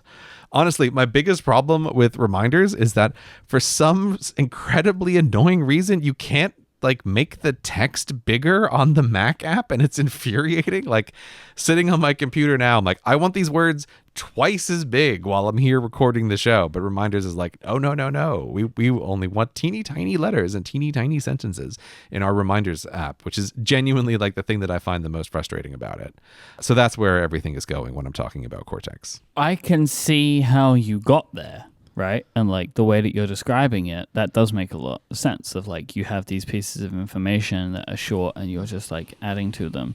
But like the way that wouldn't like work for me is I actually like to write in outlines, and you can't do that, right? Like you can add the initial thing, but if you want to add some context to it, Reminders won't let you do that. And so like that's what I do in the Notes app, right? So like I'll open my Cortex note and I might add a sentence, and then later on I'm going to come back and fill that out a little bit more in an outline format, so I have more like thorough thinking and thorough notes for the show. So I can see how you got there, but it really does feel like you've established to me like an idea of how you want to track this information, give you somewhere to over time add this stuff, which I think is really good. I wished that I would have thought of that earlier for state of the apps, especially. Yeah. I've had to do a lot of work over the last couple of weeks, like combing through my devices to find the apps that I like, where I could have actually been adding them the whole time. But yeah, reminders wouldn't work for me in this way because I then wouldn't be able to like do anything with that initial information once it's in that application. I'd have to then take it somewhere else. Yeah, and that thing about being able to add sub-layers like in an outline, that is the main reason I've been thinking of maybe switching this system over to Obsidian, which would allow me to do that more easily. That is the main limitation of it, is like, but even if reminders had like just a single additional layer, like if it was a 3-layer hierarchy instead of a 2-layer hierarchy, I might be totally fine with just using it like this forever, because like one subheading is all I ever need for the Cortex notes. Whereas I do see in our Google Doc that you also often have like boom, boom, boom, 5 sub-layers of like, here's all the things that I want to talk about with the thing. That's what my Cortex notes look like. And just in a similar way, I think I mentioned it before, but just in case I haven't, I do also find reminders really great for 2 watch lists and 2 read lists. So when someone recommends something, I have a little shortcut that will add the book or the movie to the 2 watch list or the 2 read list. And I also, this is really key, in the shortcut that I have set up to do that, it also asks me, who's recommending this? And I always really like to be able to remember, like, oh, this person recommended me the show. And so like the reminders has a like notes section. What are you laughing at there, Myke? This is how you keep track of all the bad recommendations I give you. Well, I mean, look, this is why I've been on the knife's edge. Listeners, behind the scenes, I have recently teased Myke as having one of the worst batting averages for recommending media for me. I think have I saved myself a little bit with Severance? No, Severance was really good. Severance was really good. So I've got 1 in the good column. Like I've got like there is an army of debt right in the bad column. It's terrible back there. It's like the 300 back there, but. It is terrible. It is terrible back there. You did save yourself a little bit with Severance, especially because we'll just say Severance had one of like the most stressful, nail-biting hours of television I've ever watched in my life. It's how like, wow, good it did an is the final episode, right? job of that. Listen, I'm not saying anything. Look, no, don't spoil anything for people, right? But it's like, I was literally sweating. I'm like this, and this like, that's amazing. Like it's amazing that it was able to do that. So yes, Myke, you've had a terrible batting average, but like, wow, was that a real peak that I would have totally missed otherwise? I had hoped that Severance would be the thing to save me. And like I knew it was like, and I took a real switch because you told me, I believe when I recommended it, like if this one's bad, I'm done. Like that's the end for me. No more recommendations. But like, so I thought if anything is going to save me on this one, it was Severance. I'm pleased you enjoyed it. Yeah, I mean, listeners, in your life, you'll eventually find that some people become excellent anti-recommenders, that when they recommend something, you're like, okay, great, this goes on the do not watch list. And Myke was like, I was just telling Myke, like he's real close to getting on that do not watch list. And you had some phrase at dinner where you're like, I'm all in on Severance. Like I bet my entire reputation on it. I did say that. I said I will stake my I think you offered that as an option to me of like, I will watch this if you stake your reputation on it. And I was willing to stake my reputation on Severance. Yeah. It's a bit like, you're in the old West gambling hall and it's like double or nothing, right? And you're like, oh, I'm all in. Yeah, that worked out well.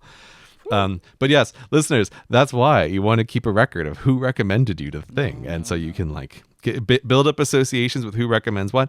And also genuinely, because I'm just like super bad at keeping up with friends, it's also nice that when you finish something, it kind of gives you an excuse to be able to tell someone like, oh, hey, I just finished this book that you recommended and like I enjoyed it. And it's just like, it can be a nice little touch point as well. You didn't do that with Severance. You didn't text me and say that was great. Didn't I? No, I told you. I updated you at some point that it was going well. We spoke last week and you said, I'm enjoying it so far, but we'll see how it goes to the end. And this is the first I've heard about it. Oh, did I leave you hanging until now? I just didn't know you'd finished it, right? Like I didn't know what speed you were on.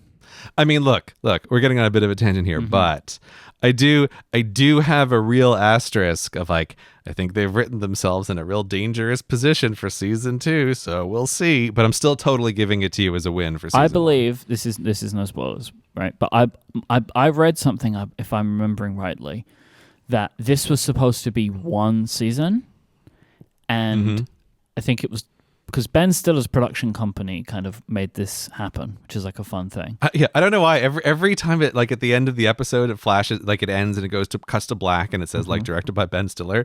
I don't know. It just like made me laugh every time.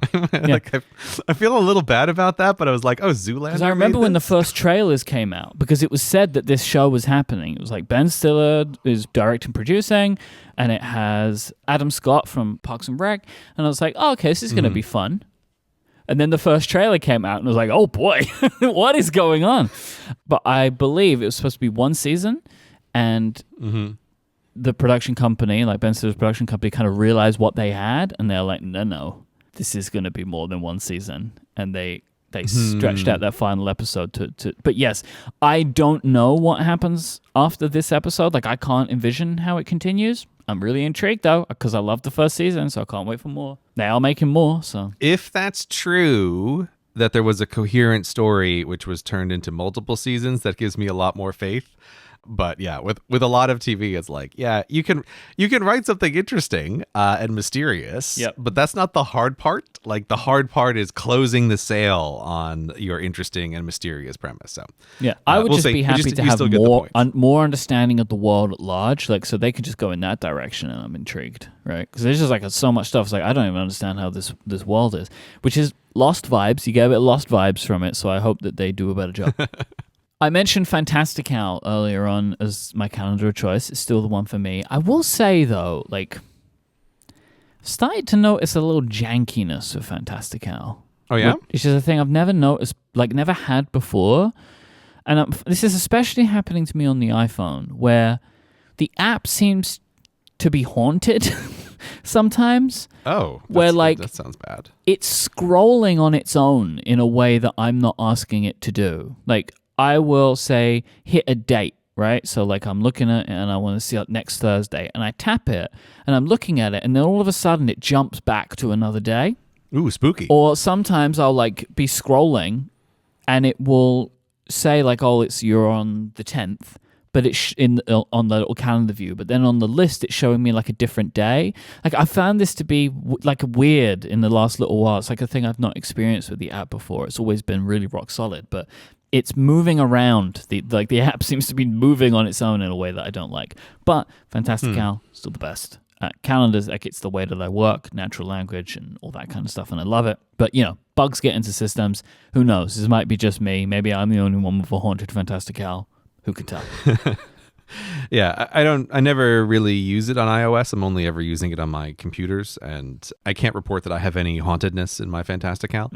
But yes, like, we mention it every year, but I also, like, every year really feel the need to reemphasize, like, it is such a stupidly good calendar app. Like, you're crazy if you're not using it. There's no better. The thing that is just the amazing is like the calendar groups, and being able to just say like, okay, show me all the work stuff. Show me all the stuff that I need to see if I'm planning traveling and social engagements, or like, it's just unbelievably good. So yeah, I can't recommend Fantastical well enough. Are you using the calendar sets with focuses? No, I didn't know that was a feature, but I also feel like that does not wildly matter for me. That's a much more important feature for you. But can you do that? Tie that in with when the focus modes change? So there's a new feature, a new API called Focus Filters that apps can tie into and allow you to, when you're in a certain focus mode, only show you certain information. So you can set this up that, like, when you're in a certain focus, iMessage will only show you conversations from certain people, and you can choose who you want it to show you. In Fantastical, you can have it show you in the app just certain calendar sets. Timery has it that certain sets of timers will only be viewable to you in certain focus modes. I haven't played around with that yet. I don't do any of these. I don't do it because it took a while for them, and now there's only really apps that are starting to happen now. But it's in the focus mode. It's called Focus Filters, and you can tap it, and it gives you all of the apps that you might use that will give you this functionality. So you can configure a bunch of apps to show you certain information when you're in certain focuses. I thought that could be interesting for you as someone who's running these focuses all the time, but this isn't something that I have used myself. I didn't realize that's where, because I remember them talking about this, and I just always assumed this would show up as a setting in the app, but it doesn't. It's at the way bottom of the focus settings themselves. Yeah. Interesting. I did not know that. So that's where it shows you that you can pick stuff. Okay, I'll have to take more of a Safari tab group. How intriguing. Yeah. So if you had like a research tab group and a research focus mode, time together. Research. Like there's just going to be one tab group under that. That's madness, Myke. Research ZZZ4. Oh yeah, my research tab group. Oh no, my lights just switched again because I did touch the focus modes. Not the only one with a ghost. Yeah. Let me go back to chill mode. Okay. All right. I will investigate that later. But that's very cool. I didn't realize that. And thank you for telling me where it actually is, because I might not have found it all year if you hadn't mentioned that. And another good piece of follow-up from last year's State of the Apps that needs to be mentioned. We spoke last time. You said you were still using Calzones by David Smith. And we both wished that he would just copy and paste Calzones into Widgetsmith, which he has actually done in the intervening year. So Widgetsmith now has the time zone functionality of Calzones inside of it, which I love. And so now, this is especially good for me, which I enjoy, I have the time zones widget on my lock screen, right? When I tap that, it opens Widgetsmith in the Calzones view, so I can move stuff around and see time zones over a scrolling period of time. So very happy that that's in Widgetsmith now. Yes, I'm very happy about that. We wished / bullied and begged underscore to put that into the app, and yes, he was very nice to do it, and I really love it. That's the only thing that I use on that I forget what they call it, the today view, I think is the language for it, when you slide over to the left. I have that as a list there, which is just real handy to check. And it was very satisfying to be able to switch, because I think Calzones was the last thing that was using like the super old original widgets interface, and it had to exist in like this janky bubble that felt like, oh, they must be running a virtual machine to run this widget on this system. So it was real nice to be like, here's the updated one from Calzones. For anyone who does the time zone stuff, let me just reemphasize, the killer feature of this and what makes it so good is not that it shows you the time in different cities, but that when you tap on it, it opens up this like scrolly view. So you can look at, say, like I've got 6 cities listed, and you can scroll left and right and very easily see, as the day moves on where I am, what are all the times everywhere else? And it's just like, I've never found any interface that is as good for quickly figuring out when you're going to do a call with someone in a different time zone. So it's not just the clocks, it's what it opens up to. And that's why we were like, please put Calzones in the modern system. And so it's great. If you do time zones, like, you need to get this for sure. I would just need to note, because I checked this, right? 4 hours after we published last year's episode, David sent us a video of him having added it into Widgetsmith. 4 hours. I believe he is the fastest developer in the West. It took him longer before he actually put it in, because he actually added a bunch of stuff to Widgetsmith, like a bunch of, I think they're called tools in the app, where there's now just like a lot more functionality in the app that you can tie to certain widgets that when you tap them, they open up. So there's like weather in there now. It's like a full weather app inside of it now. There's activity and step stuff. There's reminders, functionality. There's tons of new tools in the app. I will just note something where it took you 6 months to respond to that message, which is hilarious. Oh, right, that did.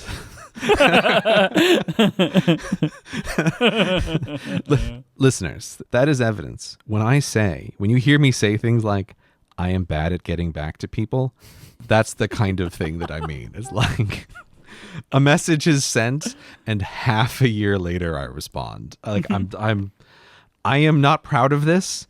I don't wish that I was this way. Like, if I could wish myself better than this, I would be better than this. But like, sometimes you have to live with the person that you are. And yeah, that's real bad. And I wish I could say that was some kind of crazy outlier, but it is not. hey, look, this is one of those things. If everyone's true friends, you understand each other, right?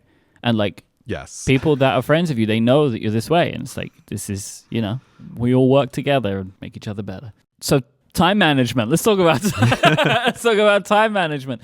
We've got to talk about Timery as well, because like since last year, Timery has had so many awesome new features added to it.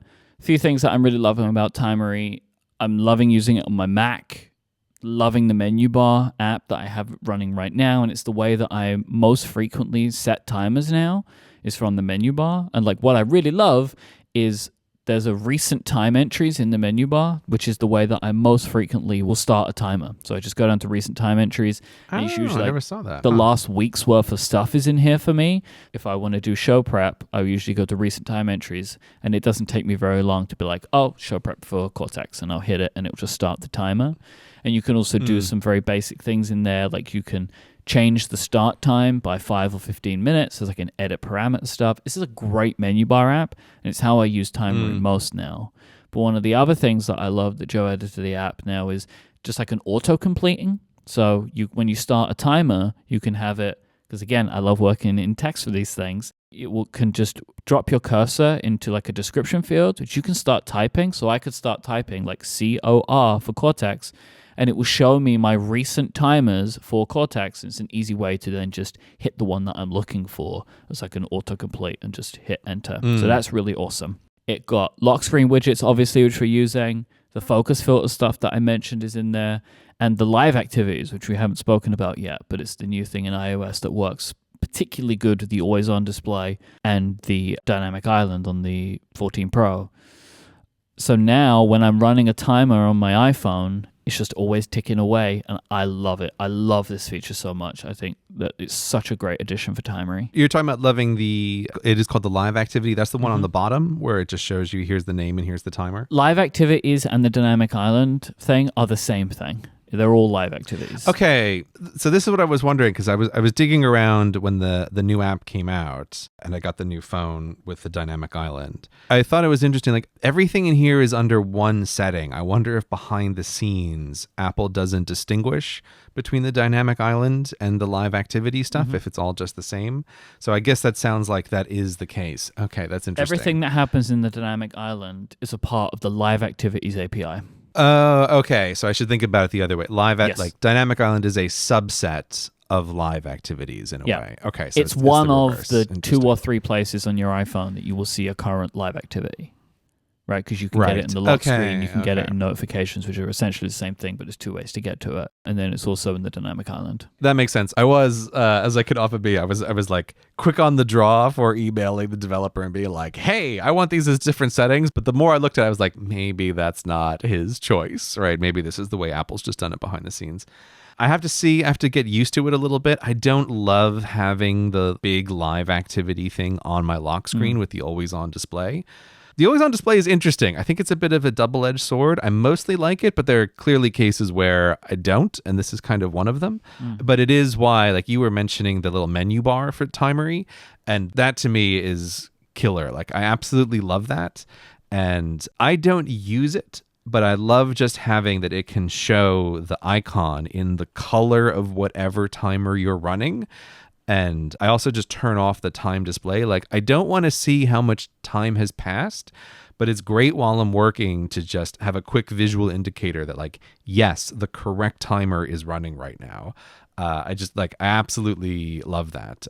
It's just like on my phone, I think I might turn off some of that live activity stuff because I find it too prominent and too distracting. But the menu bar one is like perfect. That's what I want. I just want a quick visual indicator because I run everything from Spotlight is how I like turn on and off timers with a janky system that involves Automator running a terminal command to run a shortcut. Wow. But it works for me. And then I can just quickly see like, oh, the color changed. Great. Like the correct timer is running. I'm on a break now, or I've switched from core work to admin work. In the Timery settings, there is a live activities set of settings.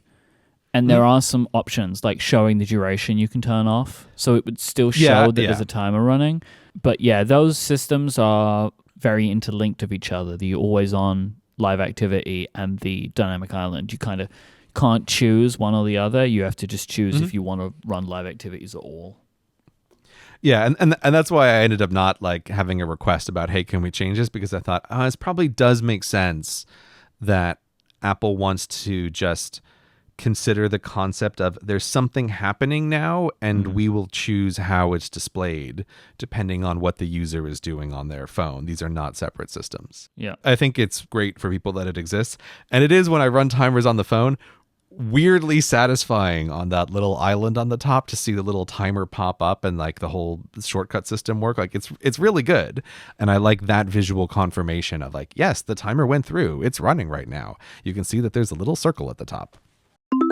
This episode of Cortex is brought to you by Squarespace, the all-in-one platform for building your brand and growing your business online. With Squarespace, you'll be able to stand out from the crowd with a beautiful website, engage directly with your audience, and sell products, services, even the content that you create. No matter what type of website you want to make, Squarespace has got you covered.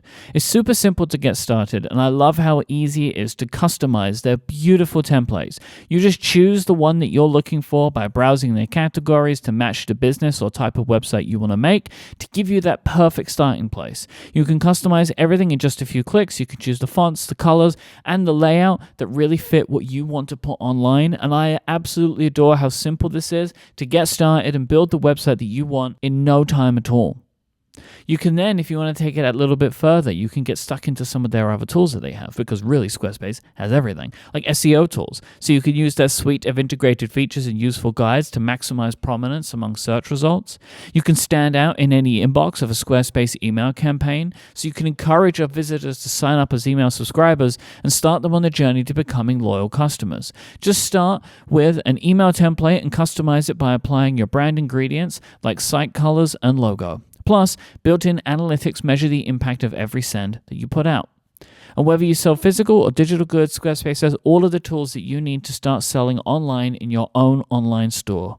They really are the best around, and I want you to go try it for yourself. Go to squarespace.com/Cortex, and you can sign up for a free trial, no credit card required. Build your website and see how powerful and awesome Squarespace is. Then when you're ready to launch, use the offer code Cortex, and you'll get 10% off your first purchase of a website or domain. That is squarespace.com/Cortex, and when you decide to sign up, use the offer code Cortex to get 10% off your first purchase and show your support for the show. Our thanks to Squarespace for the continued support of Cortex and all of Relay FM. Are you still using Notion at Gray Industries? Notion. Well. Notion Nation? Yeah. Yes, I'm still using Notion. I say it like that because this is one of these things where I personally still don't love Notion. There's just something about the interface that still really gets me. And there's also something where I find it like weirdly hard to find stuff sometimes. I don't love their search. Like I could have an endless list of complaints about Notion while at the same time realizing that this year it really cemented itself as one of these, but how did I ever live before we used this tool kind of apps in terms of project management stuff. Like it's just been growing over the years for a lot of the behind the scenes stuff in terms of admin. And this year in particular, with a couple of projects, one of which has been frustrating me for like 3/4 of the year now, which I was complaining to Myke about a little bit. A project where it's like fact-checking stuff that's going back 150 years between me and my assistant and fact-checker, like working together. It would just not be possible to do the current project that we're working on without something like Notion to keep track of everything. So yeah, while I have an endless list of complaints about it, it's like it's created in my brain a sort of new category for basic tools that any team needs. Like you need something like Slack for everybody to talk to each other. Mm-hmm. You need whatever your industry specific tools are. And you need something like Notion, which is kind of like a database of shared knowledge that's way more ad hoc and flexible than something like Google Docs, which might be a lot of people's first port of call for something like this. It's where a lot of stuff for Relay is Google Docs. Yeah. And sort of how you were mentioning with Craft, like it added a feature where there's tables. Yeah. One of the things that's just really killer for Notion, just to like express to people, like, how do we use this? is for fact checking a script and putting together a timeline of events. So like I can give the script to the fact checkers. They break it down into like, here's all of the statements that are made in this script. But that can then go into a table. It's like sort of like an Excel table, but not as rigid. And each fact can be categorized as like, oh, we've cleared this. This is good. This has further questions, or like this totally needs to be flagged and we need to double check it. And it's super useful on my end because then I can then like sort all of these of like, show me the critical ones. So I'm going to work through these first. And what's nice about it is then each little fact, if my assistant or the fact checker have set it up this way, I can click on that fact and then it basically opens up like a whole new document that can be all of the details about what's going on here. Like it doesn't need to be squeezed into the table. And if necessary, like that sub page can link to another page as well related to this. So it's really just been the best sort of tool that allows a team to go in depth on a bunch of stuff. I know why that is useful, and I know why people like the way that Notion works like this, where it's like things are like infinitely expandable, right? Where you can just keep clicking on things and opening new pages. I can't stand that way of working because for me, it's like I never know how far down this is going to go. And I don't like that, where like I see this piece of information. Is there like a whole 25 level stack of notes behind this? Like I don't know until I start clicking. For me, that just does not work. I don't like the uncertainty in a system like that. I get why people do. I get why, especially for the way you just described that, I 100% see how that is incredibly helpful to you, right? Of like, there is just a table, but that table can hold within it an infinite amount of information, which definitely makes sense for us, what you're talking about fact checking, right? Like, here's a fact, but like, here's all the research that led to us saying that this fact is true, right? Like, I 100% see how that's helpful for you. It's like hell for me. Also on there, what is surprisingly useful is sort of like you talk about, Spark, that lets you do those comment threads on an email. Notion has that same sort of thing where there's a like, here's the fact, here's all the information about the fact, and then also here's the sidebar conversation. So I can @ someone and like ask for clarification about a thing. And it's just so useful. And it's really great to like clearly have that understood of like, we pull this out of Slack. There is the little, this is where like my frustrations are the same frustrations you have, that there can be a little bit of a like, where the hell am I? Right? Yeah. Like I'm in the middle of some kind of weird loading for the matrix and it could be anything. And it still always blows my mind if I'm just typing something and then it's like, oh, hey, do you want to insert a database query here? Like, no, I don't. I was just trying to send a message where I'm asking a question, but like a fool, I hit the / button and opened up a portal into everything that could be possible. I think what is also key with Notion is that you do have to have someone who is canonically in charge of the order of this thing, and everybody else just has to deal with it. And for me, that's my assistant. It's like, she's in charge of canonically what this order is. Nobody else gets to rearrange pages. Because if you have like everybody do that, it can totally be a disaster. So it's like, I work within this system that she is overseeing that several people use. The other place that we use it for, which has turned out to be really great as well, is notes for me to the animator every time we go through a work in progress release. So like every time a video is rendered, I then go through and like leave all of the notes for changes that need to be made. And it's the same thing of like, it's great because we can have a little conversation in here about like, what did you actually mean about this? Or I can just like put in a screenshot and it creates this long list. So yeah, I think I've really settled on, this is a category of tool that's totally necessary. There's things I don't like about it, but I'm never going to think again about like, ooh, maybe instead of Notion, I could get everybody to use my insane Obsidian system. Like, no. That's not how this is going to work. Like, Notion is obviously the best tool for this. There is a designated person who's in charge of all it, which is totally necessary. Yep. And it actually is great. The visual nature of it will appeal to way more people. Oh, yeah, yeah. And genuinely, like, it has a ton of features that Obsidian never really could replicate in the same way that are just better for what it is trying to do. So, yeah, I highly recommend Notion despite all of my frustrations. And I'm really glad that it exists. And particularly for a thing that we're working on this year, it feels like without this tool, the scale of fact checking would just simply not be possible. And like the Tiffany project was the first time I saw, where this is useful for everyone to try to coordinate. And it's really proved itself again. So 2 thumbs up for Notion. It's great. Every team needs something like this the moment you're working on something non-trivial that's separate from the Slack where you're doing more day-to-day communications. Yeah, some of this stuff spread out for Relay FM quite a bit where, we have a lot of pieces of shared information in various Google Docs. Because when we started our company, Notion didn't exist. None of these tools existed when Relay FM started. Whoa.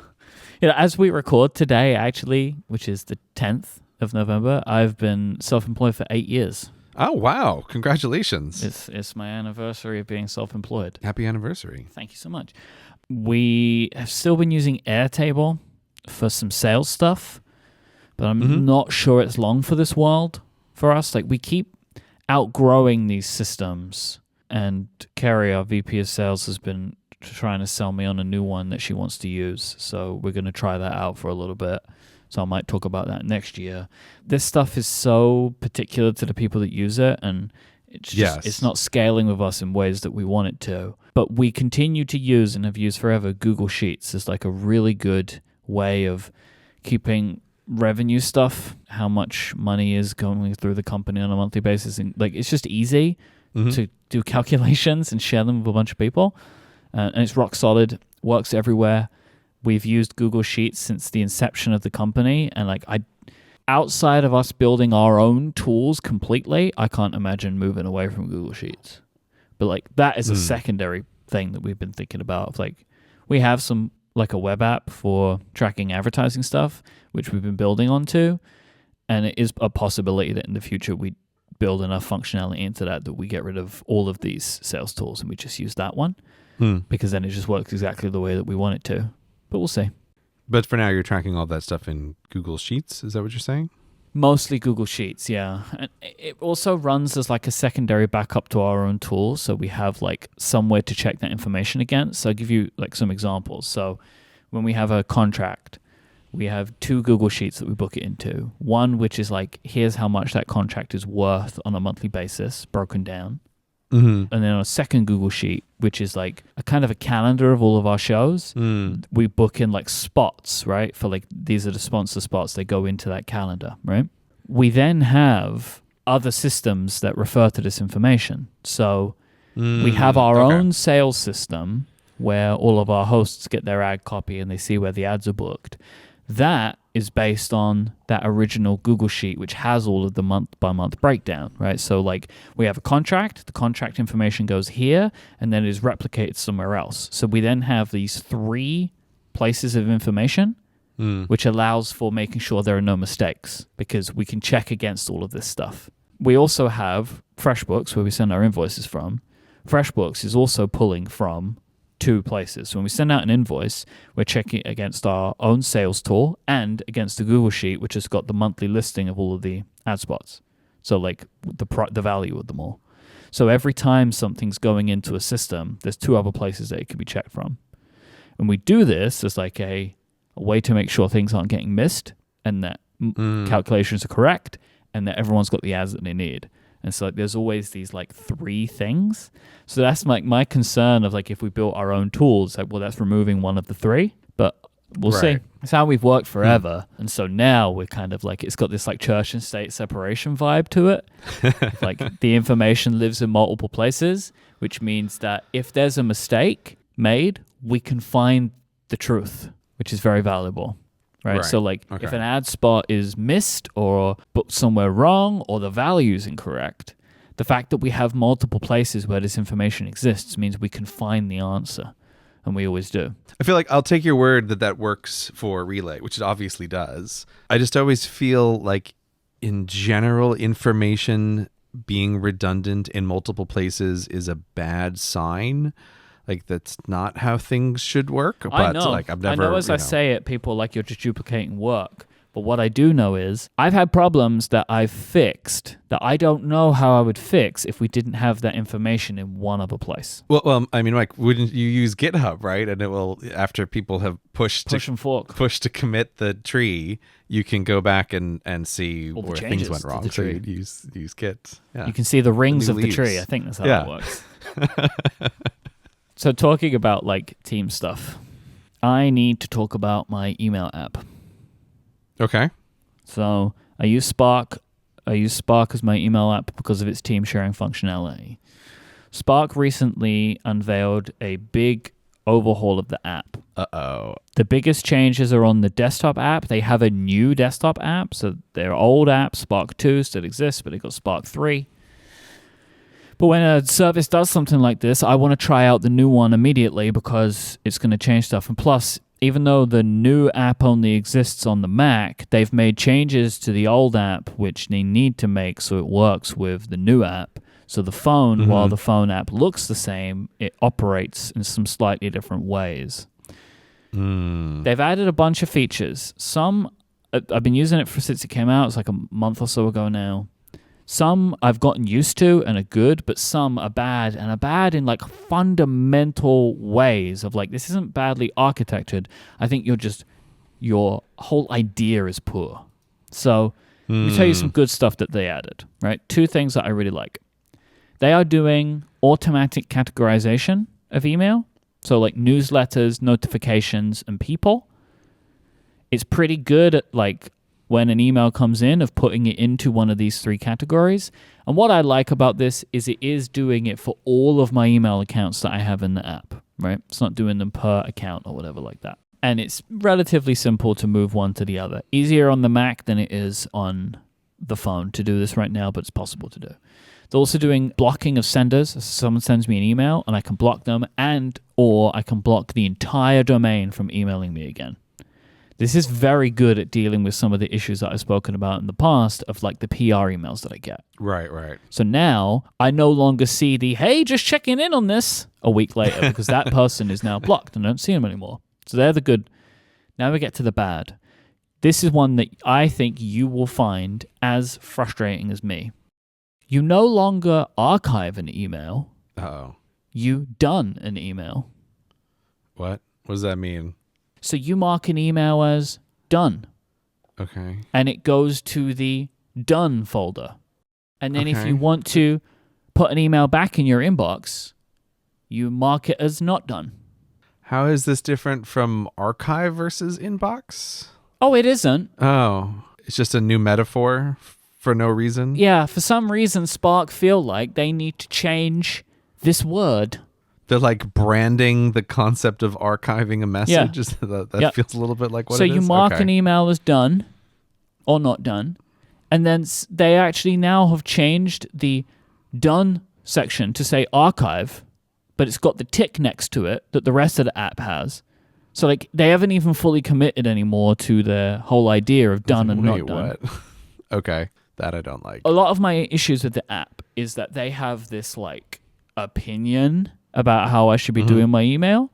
With like, by default, the app has a home screen on the Mac, right? Which you can turn off. But the home screen is like, as you can imagine, like, here's a field. How are you doing today?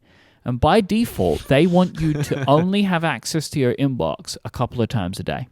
No. No. I don't need an app to tell me how to do email.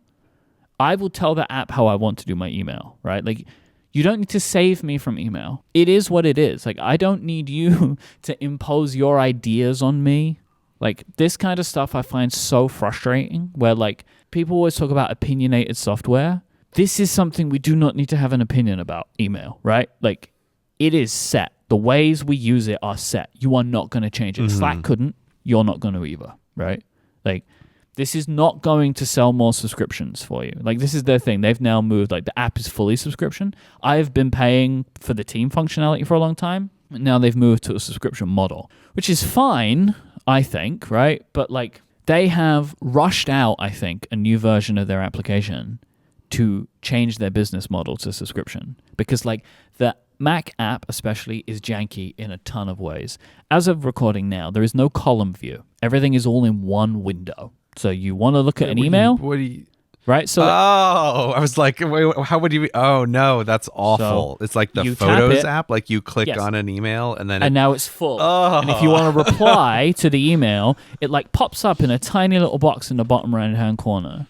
Now, they're saying they're going to add column view, but they shipped a version of their app with no column view. Why was column view ever taken out of an email app? That's crazy. Well, okay, great. Part of the reason is they've moved it to Electron, which I don't care about, but they've done this so they can be on Windows, which I think is a perfectly valid reason to do this architecture change. But if you're going to do this architecture change, don't take away things like column view. Right? It's like madness to me. Like, I cannot look at my inbox and emails in the same place. Like, I either look at my inbox or I look at an email and then nothing else changes. Currently, there's no printing in the application. You cannot print an email. That's weird. Which for me, you must say, why would you want to do that? I get a lot of invoices, right? Like receipts. I need them for my accounting. So I print them as a PDF, save them to a Dropbox folder, and they go to the accounting software that I use. I can't do that on the Mac version anymore. I have to go to the iOS version. And like just in general, there's a lot of like weird jankiness. But like this whole like opinionated thing, I just don't need it. You don't need to do this for me. Like I can work on my own with my email.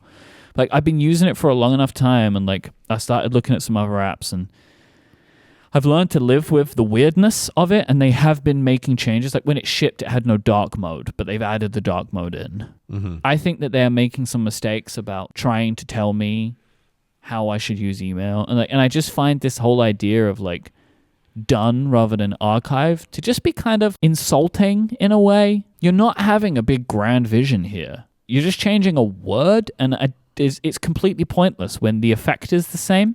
Ultimately, I've learned to live with some of the strangeness, and I'm putting my faith in them to fix the broken things. I don't think they're going to fix the ideology stuff, and I'll see how that probably continues to make the app weirder in the future, right? Like they've said that they're going to have a brand new design for the iPhone app in the future, and that might break me if they continue to make that as weird as they've made the Mac app in a bunch of ways.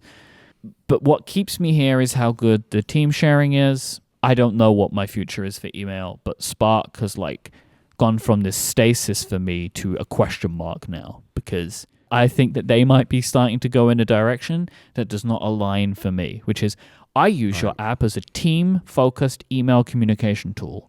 I do not use it as a let's fix email tool. Email's broken. Right. You're never going to fix it. Stop trying. Yeah, it sounds like they're trying to move to a emails as to-do items metaphor. But even then, they're not doing that right. Like, if that's what they're going to do, then let me do a bunch of stuff with it, right? Let me set due dates or whatever. Let me set a date on something rather than snooze.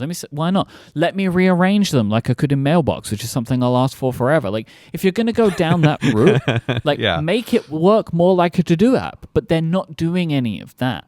It's just the button that used to be archive is now called done, and they've moved it into another part of the application, like visually, and changed the iconography for it.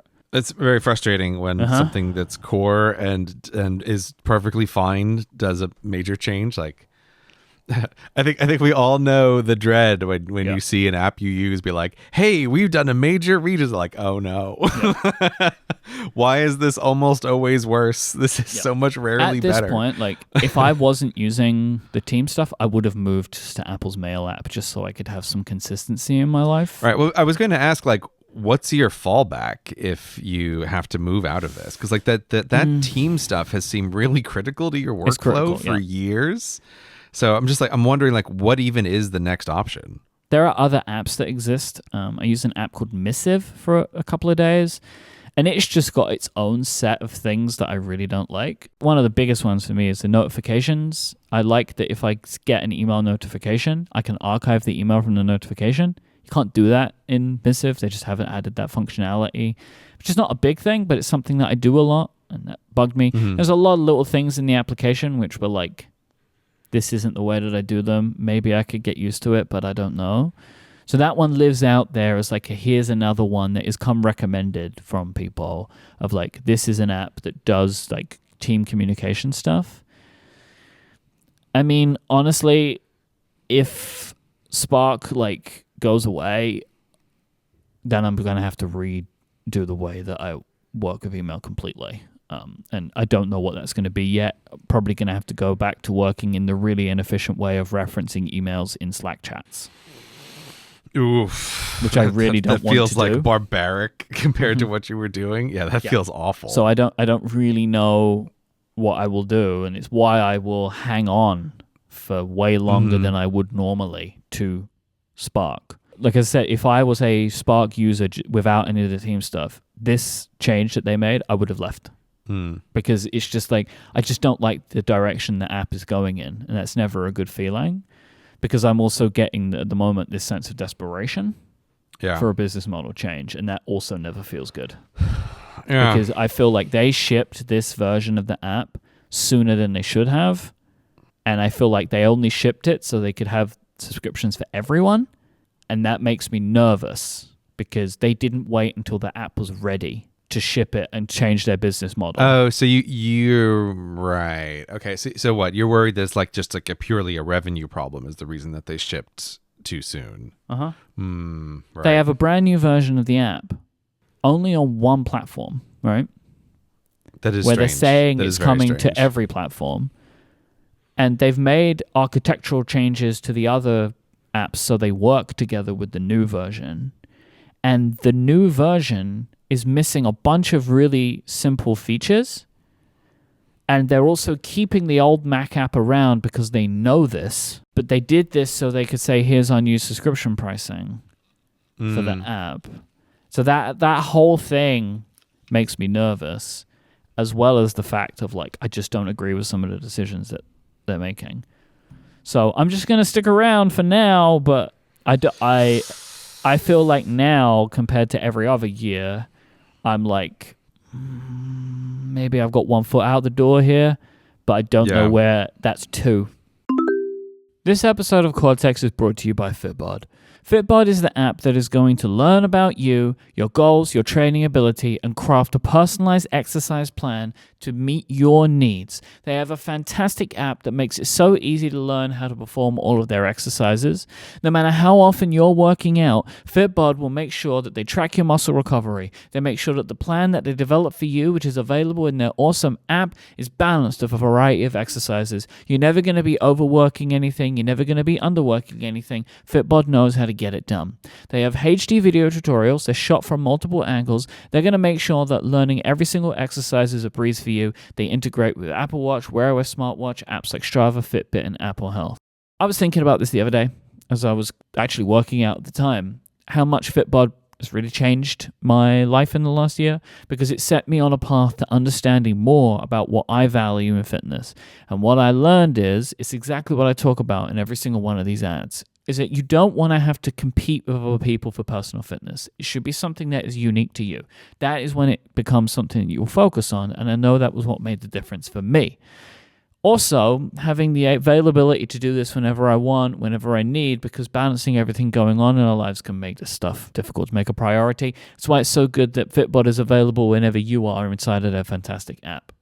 So trust me, give this one a go. I think it can make a big difference. Personalized training of this quality can be expensive. Fitbod is just $12.99 a month or $79.99 a year, but you can get 25% off your membership when you sign up at fitbod.me/Cortex.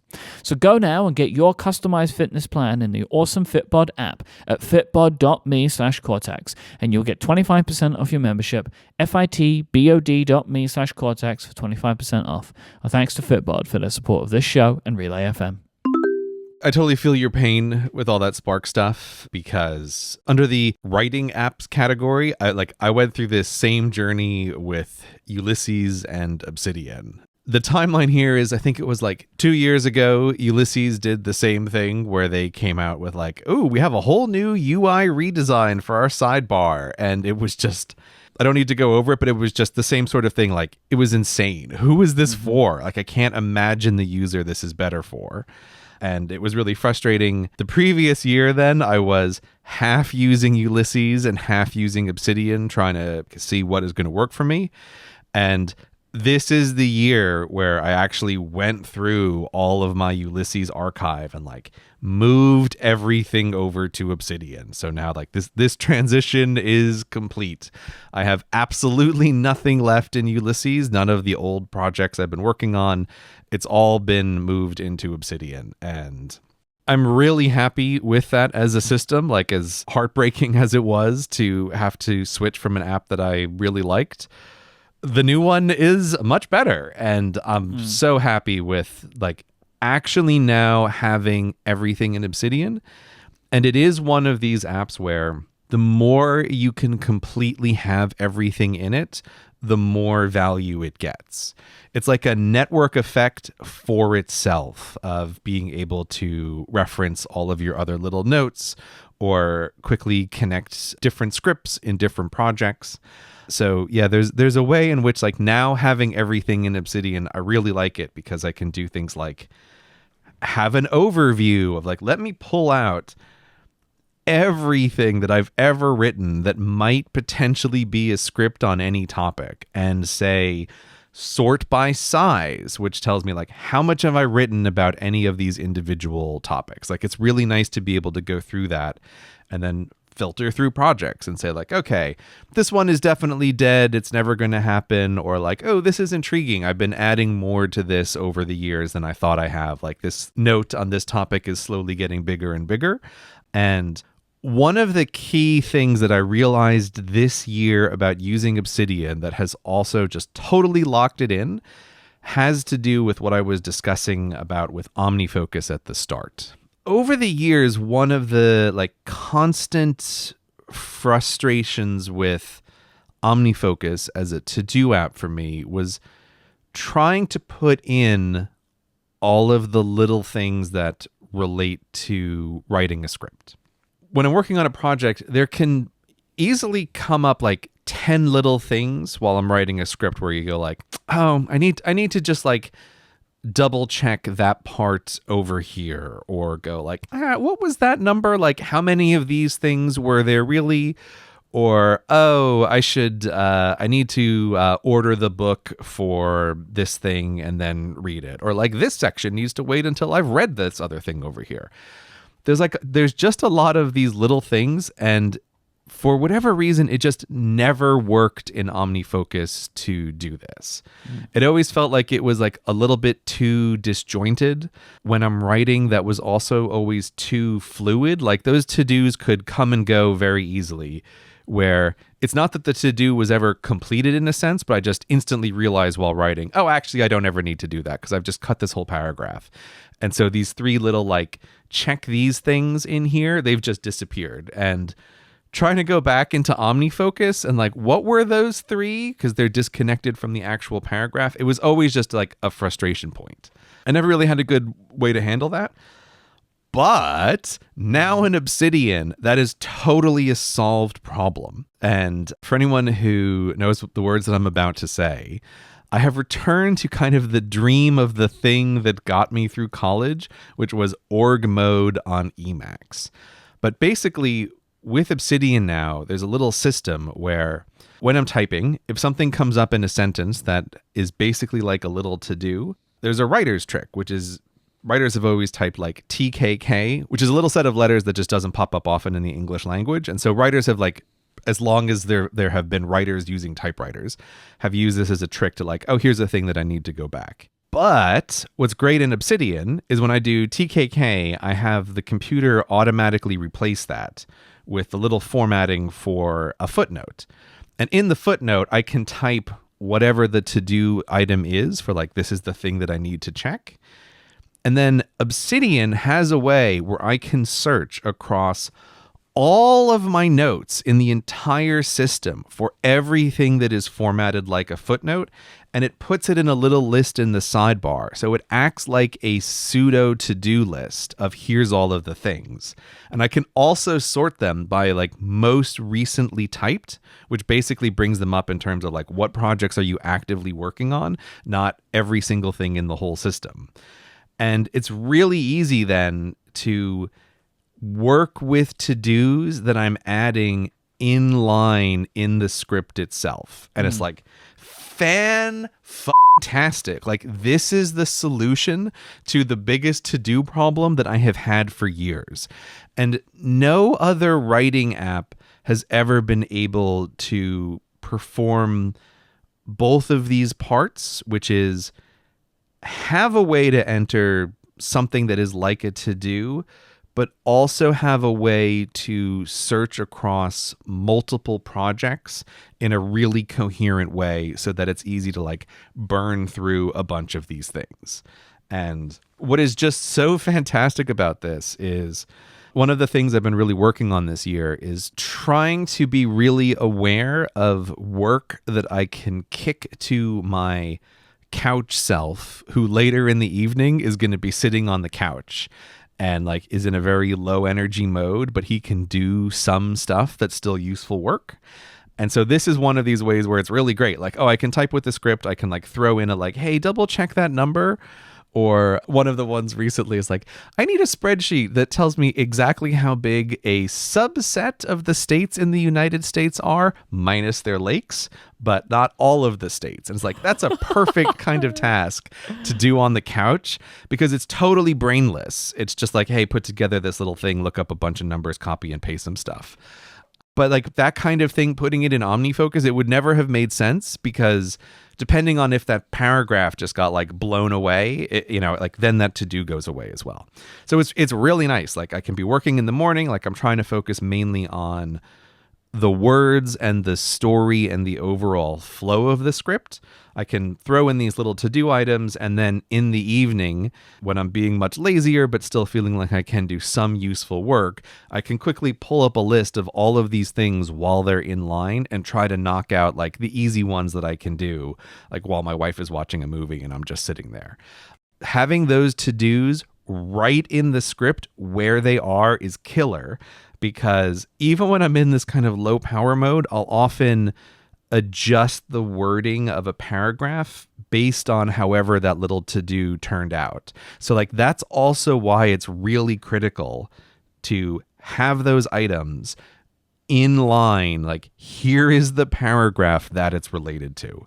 And I'm just so happy about this. Like, I love everything about this. Why format them like footnotes? Why not format them like to-dos? I think you can have to-dos in Obsidian, right? Yeah, you can have straight up to-dos. What I'm actually doing when I'm doing this search is I'm looking for both the footnote formatting and the to-do formatting.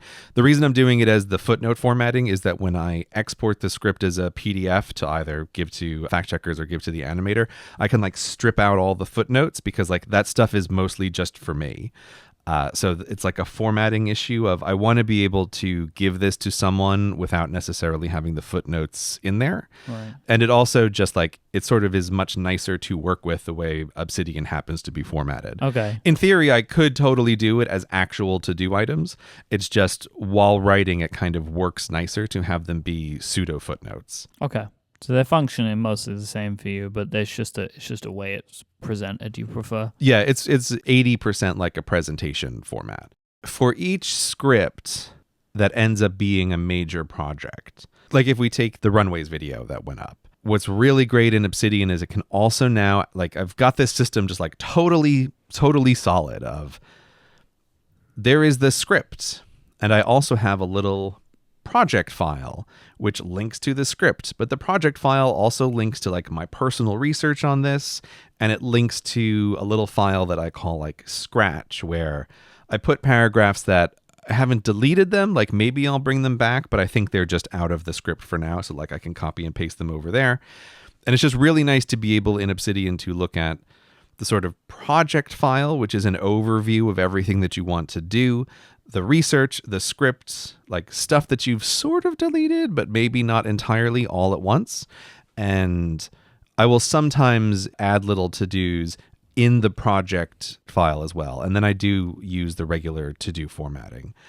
But it's just like the main thing that really matters here is realizing the scripts and the writing and the personal research that I do, they're all a coherent little unit that just lives in this one app, and I can see it all the time, and not switching out to a to-do manager that has no concept of where any of these things are related to. That has just been absolutely killer this year. And it's not something I could ever possibly have achieved with Ulysses. And it's just great. Like, I cannot express how much more pleasant it has been to work with this. And I feel like I found the thing that really works with my brain. And the other thing that's really nice about having everything together in one system is also with Obsidian. Often when I'm working on a script, it's like, okay, I'm typing, I'm writing. It'll pop into my brain like, oh, actually, the thing that I'm talking about here that made me think of like a good couple of lines to add to another topic. I was like, boom, boom, boom. With just a couple of little keyboard hits, I can switch into that other script, add that sentence, and then like flip right back into the thing that I was working on. And so this is one of these ways of like, oh, great. Even when I'm working on whatever the current main project is, it's very easy and, importantly, super fast to switch into a different project, add a couple of sentences, and then like get right back into the main thing without breaking flow. And that's another thing that I've just never found in another writing app. Most of them kind of assume when you've loaded up whatever document you're working on, you're going to be there. And it's like, no, I want to be able to, in 10 seconds, get to a different thing, add a sentence, and get back. And that's like, in almost every other thing I've ever used, that's really hard to do, or it's like literally impossible to do without taking your hands off the keyboard, which I don't want to. So yeah, Obsidian, love it. This is the year that has totally made it just like so solid as the scripts, my research, and then the last little piece that I didn't know I was missing is throw in inline to-dos that relate to what you're working on at the exact point that you're working on them. Do you ever use Obsidian on iOS? It's funny that you asked that, Myke, because do you remember how people were suggesting that I use Git a little while ago for all of my syncing needs? Yeah. I'm not really going to bring that up. Again, thanks everyone for suggesting Git. It looks like a total nightmare. I don't want to touch with a 40-foot pole. One of the things that has happened this year is there's a trade-off that I've decided to make, which is I can solve a problem I was talking about previously, which is I want to be able to export a script as a PDF. I want to be able to mark that up by hand and then give that markup to my assistant and have her make the changes directly on the text file. For a bunch of reasons that we don't need to get into, that was really hard to do unless I switched over to using Dropbox to manage my Obsidian files. The trade-off there is if you use Dropbox, you can't use Obsidian on iOS. It requires iCloud Drive, right? Yeah, you have to use it with iCloud Drive. And then the iCloud Drive was the thing that like, oh, this is a total nightmare, especially when my assistant is using a Windows machine. It's like, no, you are going to totally bork your files that way. And we tried to test it out. And yes, it was like, it just was totally unworkable. And so last month, I finally made the call that while I do sometimes use Obsidian on the iPad, I don't think I use it enough to be worth the trade-off of like over the last year basically never having done any of the handwritten stuff that I think really adds a lot to the writing process. So I've switched over to Dropbox. I've tested it with my assistant a couple of times so we know like this actually works. It works really solidly. We can near instantly type on the same document without problems. You can have a document open and they can be typing in it, and it doesn't cause problems, the sync issues or anything like that. It's all happening live. Yeah, so what happens is if she has the document open and I have the document open and she's typing, I will see her sentences appear on my side live. Where we would get into trouble is if we're both trying to type at the same time because Dropbox isn't doing that. So as long as both of us don't have hands on the keyboard, there's no problem. When you say live, you don't mean like Google Docs live. No. That's why I said near live. Near live. Right? Yeah, okay. But this is also not a problem because there's never any scenario where with both the time change and the way I kind of like alternate which project I'm working on every day, we're never going to have a conflict. And also we've just set up the system that like at the very top, she can just type the word like done or completed. So I open the document on my end. I know she's over. Like she's finished whatever work needs to happen. These things are very workable with a convention, like a check-in, check-out convention system. Yeah, exactly. Right? Like me and you have that for the logic projects of the edits, right? Like you won't touch it till I tell you to, and I won't touch it until you tell me to.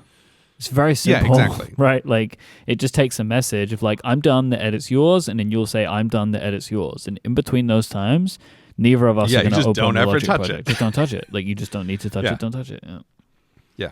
I even have that system with myself with Final Cut and Dropbox, where everyone's always like, you can't have Final Cut projects in Dropbox. It's like, yeah, you can't if two people want to open it at the same time. But like I routinely want to edit a Final Cut project on a different project. But my check-in with myself system is I'm never allowed to open Final Cut if Dropbox is syncing, right? Like if that little logo is spinning around, it's like I am not allowed to open up Final Cut. Right. And but like ever since I set that rule, it's like I haven't had a problem in years with like a syncing conflict with Final Cut and Dropbox, even though everyone says it's impossible. It's like, no. The check-ins, check-out stuff really fixes stuff. So that's like another check mark in favor of Obsidian. And yes, I have to give it up on iOS, which is slightly annoying. But if you have to pick like what's the trade-off here, I think this is the correct trade-off. Now, I haven't actually used this that much because we've like just gotten it set up because I finally decided I'm going to make that decision. So we'll see how that goes over the course of the next year. But I'm really happy about that set of trade-offs of, okay, I can go back to the hand editing of scripts. Also really key is that I can share with her just the active projects and don't have to risk like, oh, this entire weird database that is like the inside of my brain and arranged very squirrely. She's not exposed to any of that. No and one should also be. it doesn't and it doesn't risk like getting messed up from her side of it either. It's like, no, we just have at most like 5 documents that are actually being shared between us, and that's perfect. That's all we need. It reminds me of like the Ark of the Covenant moment in Indiana Jones. Like somebody opens that and they're just their face melts off. I think a lot of tools exist on a spectrum of, is this a team using it or is it one person using it? And you can be in a real disaster if you're using like one way or the other. And Obsidian is very much on the like, this is an amazing tool for one person. It's not a great tool for a bunch of people. And like Notion is on the opposite end. Like this is a great tool for a bunch of people. Like it might not be the best tool just for one person. But yeah, so anyway, the not having to expose her to absolutely everything that's going on in Obsidian is definitely a plus side. I would be very surprised if they do not try to tackle the team problem and like create they might. Team system. Or I mean, if they want to be a successful long-term business, they will go for that, right? Like, because that's where the money is. You get companies to buy into this stuff. You're in the enterprise now, right? Like, that's true. That's why all these companies go that way. Like, if they want to turn it into a big business, which I'm sure they do, I don't know, but I don't know the people that make Obsidian. But I would be very surprised if they didn't try to tackle the enterprise. Yeah, I agree with that. I'm just saying, like, in its current state, it's clearly a one-person tool.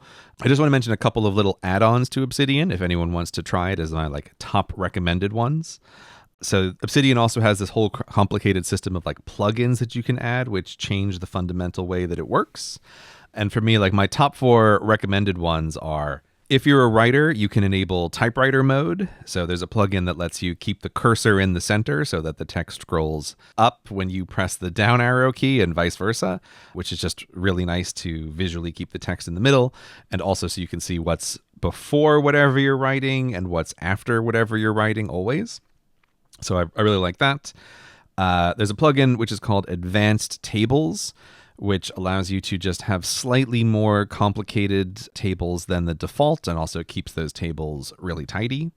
There's a plugin called Outliner, which makes, I guess the way they kind of describe it is it makes outlines work much more like Rome. So if you're a Rome user and you're thinking about going to Obsidian, like Outliner is the number one thing that you should just install. I really like it. And it's also the thing that is making me think that I would use like a note for Cortex in Obsidian, is being able to just like entirely through the keyboard do a bunch of outline stuff, indent, outdent, and I think through Dropbox I should be able to have notes that append to a file. That's also part of like why I didn't think of doing this before, is there was no way to append to a document in iCloud, but you can do that with Dropbox. And then if you really get into Obsidian, you should probably check out DataView, which is, it's a plugin that allows you to do the thing that I mentioned at the beginning, like more complicated queries.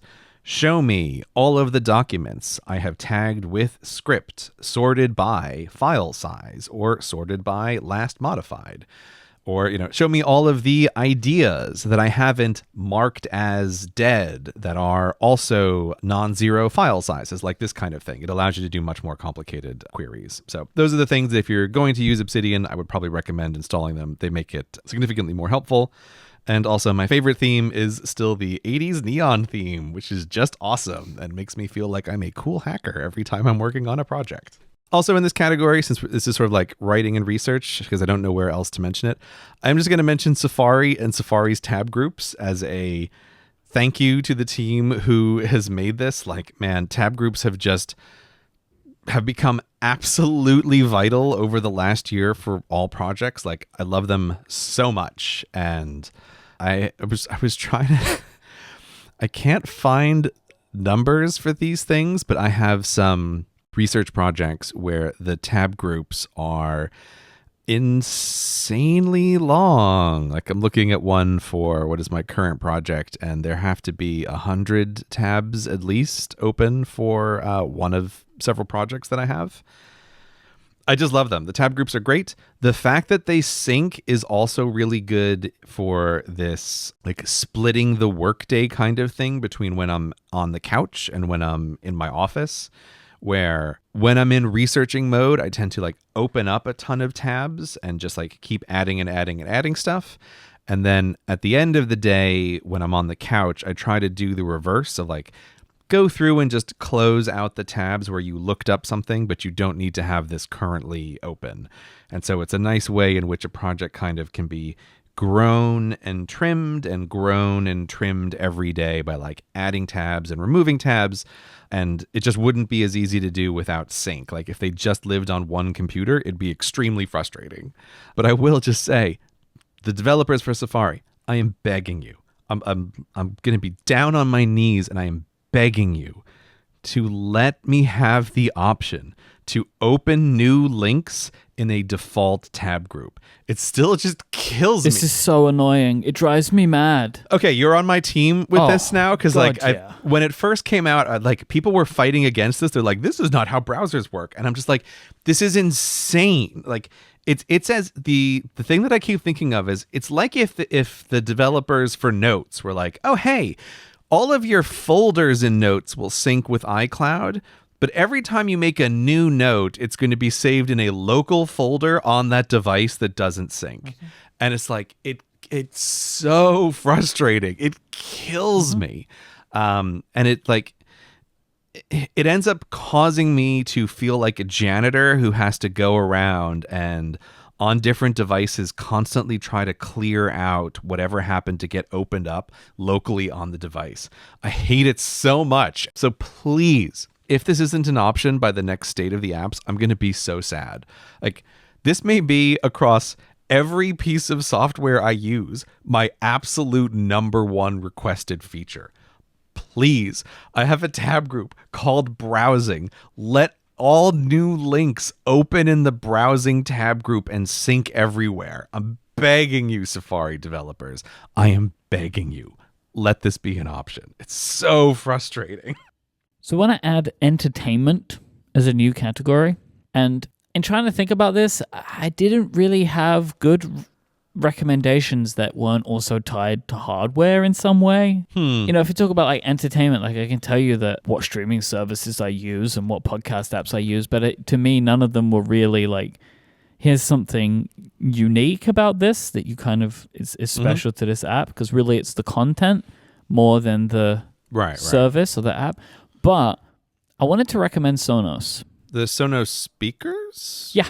Okay. So we just got some Sonos stuff at home because we just moved, and I wanted to kind of lay out the new home to always be able to play music in the whole house. And, I've tried stuff like this with HomePods, but I don't really like the way that you share music to HomePods. I don't like AirPlay. I think controlling music on HomePods is frustrating. Like, there's always this element of like, I'm going to send the music here. Oh, it's the worst. Right? And now do I have control of other audio? Like, then how do I control? It's very annoying.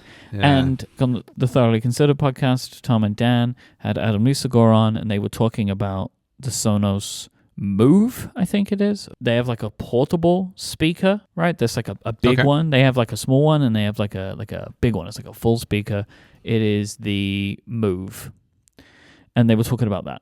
And then I kind of started looking into it. And I was like, I think this might be what I want. So I set up Sonos last week. It's great.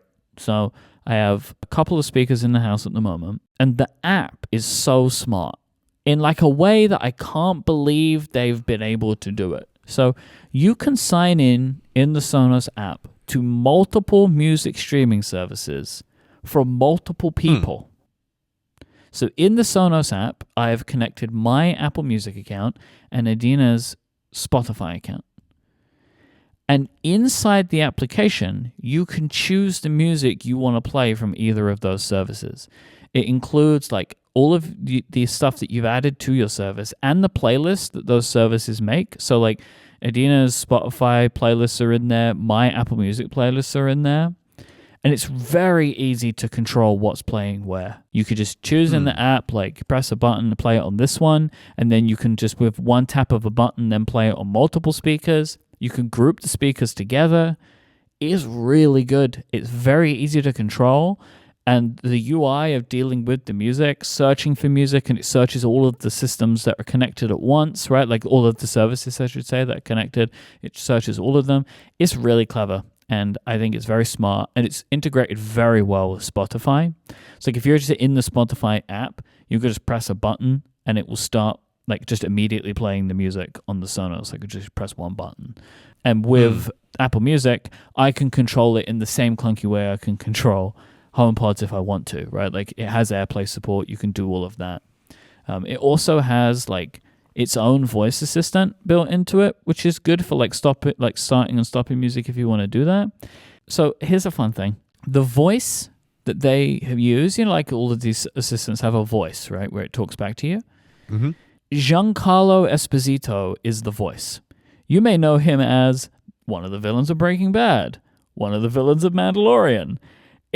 He's got a great voice. Oh, right. But it's super interesting to be like, we're going to choose this like really well-known villain as the voice assistant, but it sounds great. It's an opinionated voice decision. Yeah. I mean, you've chosen one of the great voices working today, but like just intriguing, like how people recognize that voice. I recognize him as like a terrifying villain. So, but you do use Sonos. He's a villain in The Boys. Yeah, He's got a little niche he's carved out for himself. Great villain, but now also Sonos assistant voice.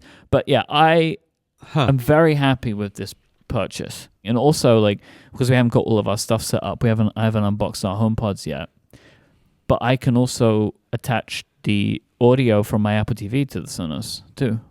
So like I had set up the Sonos That's what I was wondering. Yeah. Okay. And I can also play all my Apple TV content through the Sonos too, and it also sounds fantastic. So I might like, we haven't set up the HomePods yet. I don't know if I'm going to. I haven't decided. I may just use the Sonos speaker instead of. Also, they have all their own equipment. Like I might get a Sonos soundbar and just use that instead of setting up the HomePod pair that I had before. I'm not sure yet, but I like it. When you're logged into Apple Music in the Sonos app, does it basically just show you your Apple Music library? Like, is it mirroring that? Yeah, I have access to all of it. Could you use the Sonos app as a complete replacement for the Apple Music app and like never open the Apple Music app again? I believe so. Okay, that's quite interesting. I can't confirm all of that for you right now because I can't use the Sonos app when I'm not connected to my Sonos system. What do you mean by that? Well, I'm not at home right now. All my Sonos is at home. So, like, if I open the app now, it can't connect to the Sonos, so it doesn't show me anything. Okay, I guess what I'm saying is, can you use that app to play music to your AirPods on your way home? No. Okay, so it does. Okay, so that's the limitation. It has to Yeah. be connected to the speakers. Okay. That you must be on the same All right. network as the speaker to use the Sonos app, because the Sonos app is just a controller for the Sonos speakers. Okay. Yeah, that's interesting, especially being able to connect to the Apple TV. That's very nice. It has AirPlay. It's got AirPlay stuff. And I think I'm gonna wait to see if Apple comes out with something else for the HomePods, but if they don't, like at some point I'm gonna have to move, and this is the first like sounds reasonable option to move to that I've come across. yeah. So yeah, that's a good recommendation. This is sort of entertainment, but I don't know where else to put it. I feel like last year you were talking about moving to more RSS. Oh, yeah. Yeah. I'm really glad that you suggested that. I feel like that was a suggestion that hit me at the exact right time when I was open to something like this of like, I'm frustrated with my internet experience. I need to make it better. And so I've tried to go all in on RSS, and I've done it by using 2 RSS apps. I'm using Reader and I'm using NetNewsWire. I'm using Reader to try to collect all of the interesting bloggers who I want to follow. And it's been kind of delightful this year to discover, blogs aren't quite as dead as I thought they were. Like there's a bunch of interesting writers out there who are like still doing traditional blogs. So it's been fun doing that. I'd love it if listeners have any suggestions for interesting blogs to follow, to leave them on the Reddit, because I'm looking out for new stuff. That is one of the broadest. Like, do you want to give like what kind of blogs? Like, just has anyone got website recommendations for me? Looking for some cool new websites. I guess yeah. What I mean by that is, I'll give an example. Like there's a blog called A Collection of Unmitigated Pedantry, and this is like a guy who's a historian, and he just writes really interesting articles that go into detail about something related to history, usually vaguely logistics related. And he caught my attention when he did a series about like how realistic could the military logistics of Lord of the Rings be. And this is the kind of stuff that I just love, where it's like someone really digs into detail about like some topic that they care a lot about. Yeah. When I say like, I'm interested in some blogs, like I'm looking for like interesting people who care a lot about something. To me, this also just like totally excludes everything that's vaguely politics. I'm not interested in anyone who's like a pundit in any way. So I've just been trying to like build up a little collection of like, these people are interesting writers in the way that, I don't know, in a pre-internet age, like they'd be writing a column in a magazine about like a topic.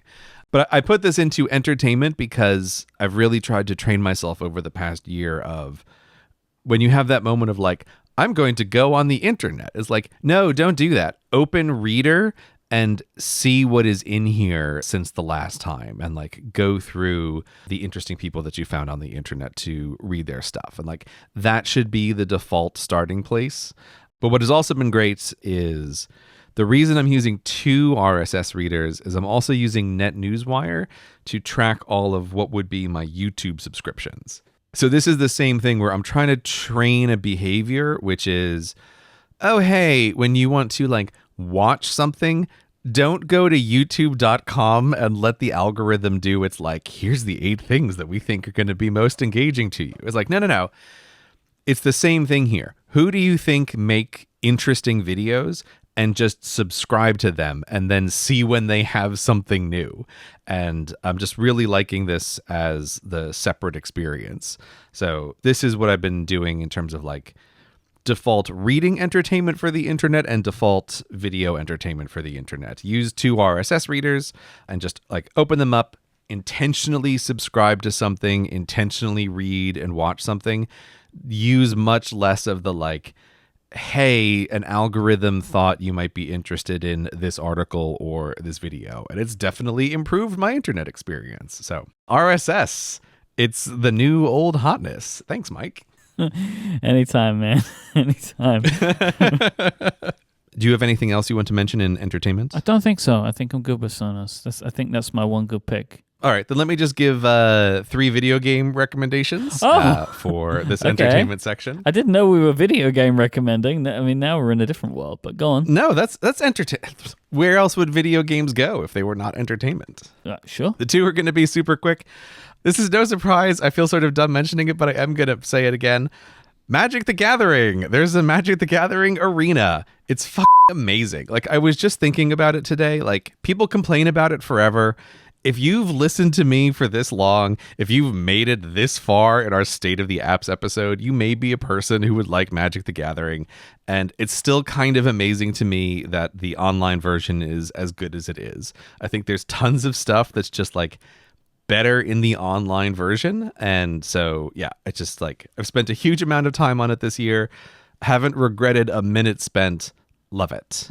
I've also mentioned Hades, talked about it a couple of times. Just want to like re-emphasize, big recommendation. I think we've been talking about it in more text. Yeah, we have been talking about it more and more text. So if you haven't listened in more text, Hades, dungeon roguelike on the Steam Deck, I've been playing it.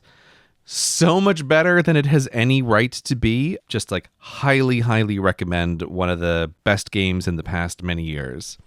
And here's the one I really want to push. So I stumbled upon a game a couple months ago. It's called Dungeon Wars 2. Dungeon Wars 2 is a tower defense game. Now, this is a genre that I was trying to think of like a metaphor where it feels like when the iPhone first came out, the tower defense genre kind of exploded. Like there were a bunch of these. Can I ask you, is it Dungeon Warfare or Dungeon Wars? Oh, yes. Thank you, Myke. The correct name is Dungeon Warfare 2. Okay. You're right. This is the, like, when I looked at it on my iPad, it's that abbreviated name. But yes, it's Dungeon Warfare 2 is the full name. So if you like tower defense games, I feel that in the last decade, this genre, the best metaphor that I can think of is it's like a lake full of algae. It's not dead, but it's not exactly alive or interesting either. Yeah, it was like the game format for a long time on iOS and iPadOS, right? Like it was like so many of them and they were so popular and then it just seemed to stop. With the exception of the Kingdom Rush series, which has been like the uncontested top contender in this for years now, like I just think most of these games are terribly uninteresting. A lot of them are borderline scammy and just like trying to keep your attention. Mm-hmm. It's just awful, and I've always been really sad because I love this genre so much. You're just building towers, and there's a bunch of guys who are going to try to run past them, and your towers are going to try to shoot them down. It's so simple, but it can be really satisfying. But I've been extra sad because Kingdom Rush, which has been this like top contender, it's always felt to me like the designers of Kingdom Rush like something, like they're getting something else out of tower defense games that I'm not. That they seem to be slightly more on the puzzle side, like, oh, we're going to have a very small number of towers and you win by figuring out the exact right order to build them in. I was like, hey, you know what I want out of a tower defense game? A lot of towers. Like, that's what I want to build. That's the whole thing that I'm looking for. And Kingdom Rush always seems to push against that. So anyway, all of this is to say, like, I was on one of my sad trawls through the App Store being like, oh, let me see if I can find anything interesting that's a tower defense game. And I somehow stumbled upon Dungeon Warfare 2. And I love it so much. Like, it feels like the person who made this is like, this is what I love out of tower defense games. Lots of towers. They're really interesting. Like, it's the first time in years I've seen someone do a bunch of interesting, different stuff in the genre. So, like, if you have ever enjoyed a tower defense game, you have to give this one a try. The other thing that's unbelievable to me is how deep it is, like the number of towers, the number of upgrades, the number of different abilities they have, the number of like these weird skills that you can add on. It also has a whole system where like you can increasingly make each level more difficult, but in interesting ways. It's like, I just love everything about it. And looking it up, it seems like it's a one-person project. And it's, again, one of these things like, aside from the graphics, which are a little janky, it's crazy to me that a single person made this. And it's like a several-year-old game. I don't think anyone is paying much attention to it. And I just like kind of wish that my recommendation here causes everyone who listens to go out and like buy this game. It is fantastic. I cannot recommend it highly enough. Absolutely loved it. Have also sunk in so many hours on the couch playing this. It's great. Dungeon Warfare 2. If you've ever enjoyed a tower defense game, get this one. This episode of Cortex is brought to you by Setapp. Setapp is a great way to discover apps for every professional with a Mac or an iPhone. It has over 240 apps, all available with a single subscription. From coding to design to everyday chores such as decluttering your menu bar or cleaning up storage, Setapp has top-tier software to keep at hand. Talking about decluttering your menu bar, that was definitely a previous state of the apps mentioned is Bartender. So that's available on Setapp, which I love. Imagine what you could do with 240 high-quality apps all packed into one. Whether you need to develop, design, create, doesn't matter. There is an app for almost any task on Setapp, so you don't need to search through tons of web pages to find what you need. With Setapp, you can think about your tasks and what you want to get done, not your apps. A handful of apps that I'm going to be talking about in the upcoming Lightning Round segment I found on Setapp, so stay tuned for that. Setapp has been the first place I've been going to over the last year when I have a specific problem that I want to solve. Like just a couple of days ago, I had to solve some issues in my contacts database, so I checked out Setapp and found Busy Contact on Setapp, downloaded it, used it, fixed my problem. But let me also mention an app that I raved about during State of the Apps last year, CleanShot X. It is the very best tool I've ever used on my Mac to take screenshots, and it's available on Setapp. Trust me, you want to try this one out. And considering you're listening to this episode, I assume that you care about great apps for your devices. If you do, Setapp is the perfect place to help you find just that. Setapp has a dedicated curation team and only selects the highest quality apps. New apps are added regularly, updates are free, and all the apps are full-featured pro versions. That is a big plus in my book. And it's great value. Instead of paying what would be $8,000 in licenses for all of these applications, there's just one flat monthly fee of $9.99. Until November 30th, use the code CORTEX to get 20% off your first month. Head over to setapp.com and look for a link to redeem the code in the footer of the page. That's setapp.com with the code CORTEX, which you'll find a link to redeem at the bottom of the page. setapp.com, code CORTEX for 20% off your first month. Our thanks to Setapp for their support of this show and all of Relay FM. It's time for our lightning round. Lightning round. Boom. Again, lightning sounds that are not upgrade sounds. It breaks my brain every time. I can't do it. Okay, let's do some lightning round. Sleep Plus Plus. I started sleep tracking. Okay. With my Apple Watch, and I much prefer a couple of features of Sleep Plus Plus to Apple's built-in sleep tracking. I like the layout. I find the layout to be clearer. The way that Apple kind of draws the bubbles around everything, it doesn't really show me the information that I want, and I enjoy the increased contrast of colors between like my, when I'm awake, when I'm asleep, it kind of tracks that information. Mm-hmm. I also really like the readiness score. So Sleep Plus Plus takes in a bunch of factors based on how much sleep you've had and tries to make an assessment for how prepared you should be for the day.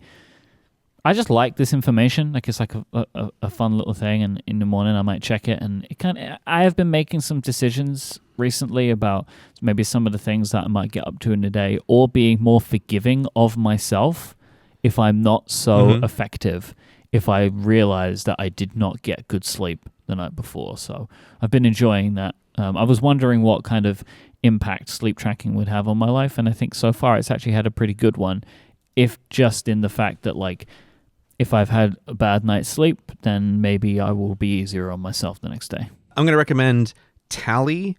It's a dead simple app to just count up a number every time you tap on a screen.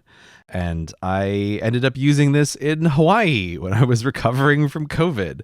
And I was trying to build up my strength by just walking up and down the world's saddest tiny hill a bunch of times. And so it was slow enough that like I would, start thinking about something else when I got back to the bottom of the hill and then forget by the time I got back up to the hill again. Like, wait, how many times have I done this? Did I do this 5 times or 6 times? And like, I love an app that just does one thing really well as like tally. If you need to count something while you're probably going to be slightly bored and forget, this is the app for you. City Mapper. Oh, wow. I feel like that's a real blast from the past. I haven't thought of City Mapper in years. What are you using City Mapper for? Well, so the way that I came to City Mapper is I wanted to have access to something like an Oyster card, which is our transit card, but on my iPhone. Okay. It boggles my mind that you cannot use an Oyster card on an iPhone. Like, you have to have the card. You can't add the card to your Apple Wallet and use it as NFC.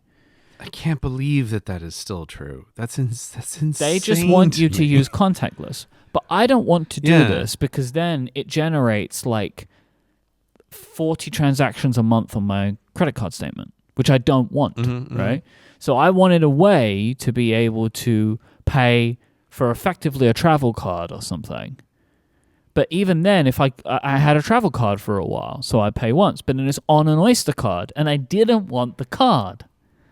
Then someone told me about the City Mapper Pass, which is exactly this. It is a prepaid card which gives you travel around London, but it is just the same price as I was paying before. But with City Mapper, it's basically like a prepaid MasterCard is the kind of way that they do it. It's really interesting how they've made this work. City Mapper itself is only available in a set amount of cities in the world, and City Mapper Pass is even more restricted in where it's available. But they send you a card, but you can choose to forego the card and have it in Apple Pay. If you have it in Apple Pay, you have to choose to either use it always on the watch or always on the phone. Again, like, it's complicated the way that they've set this up, but I just have it on my phone. I have it in the Express Travel thing, so I don't have to activate Apple Pay. I just hold my phone near it, and it just bings, and now I can go through the barriers, and it's all set.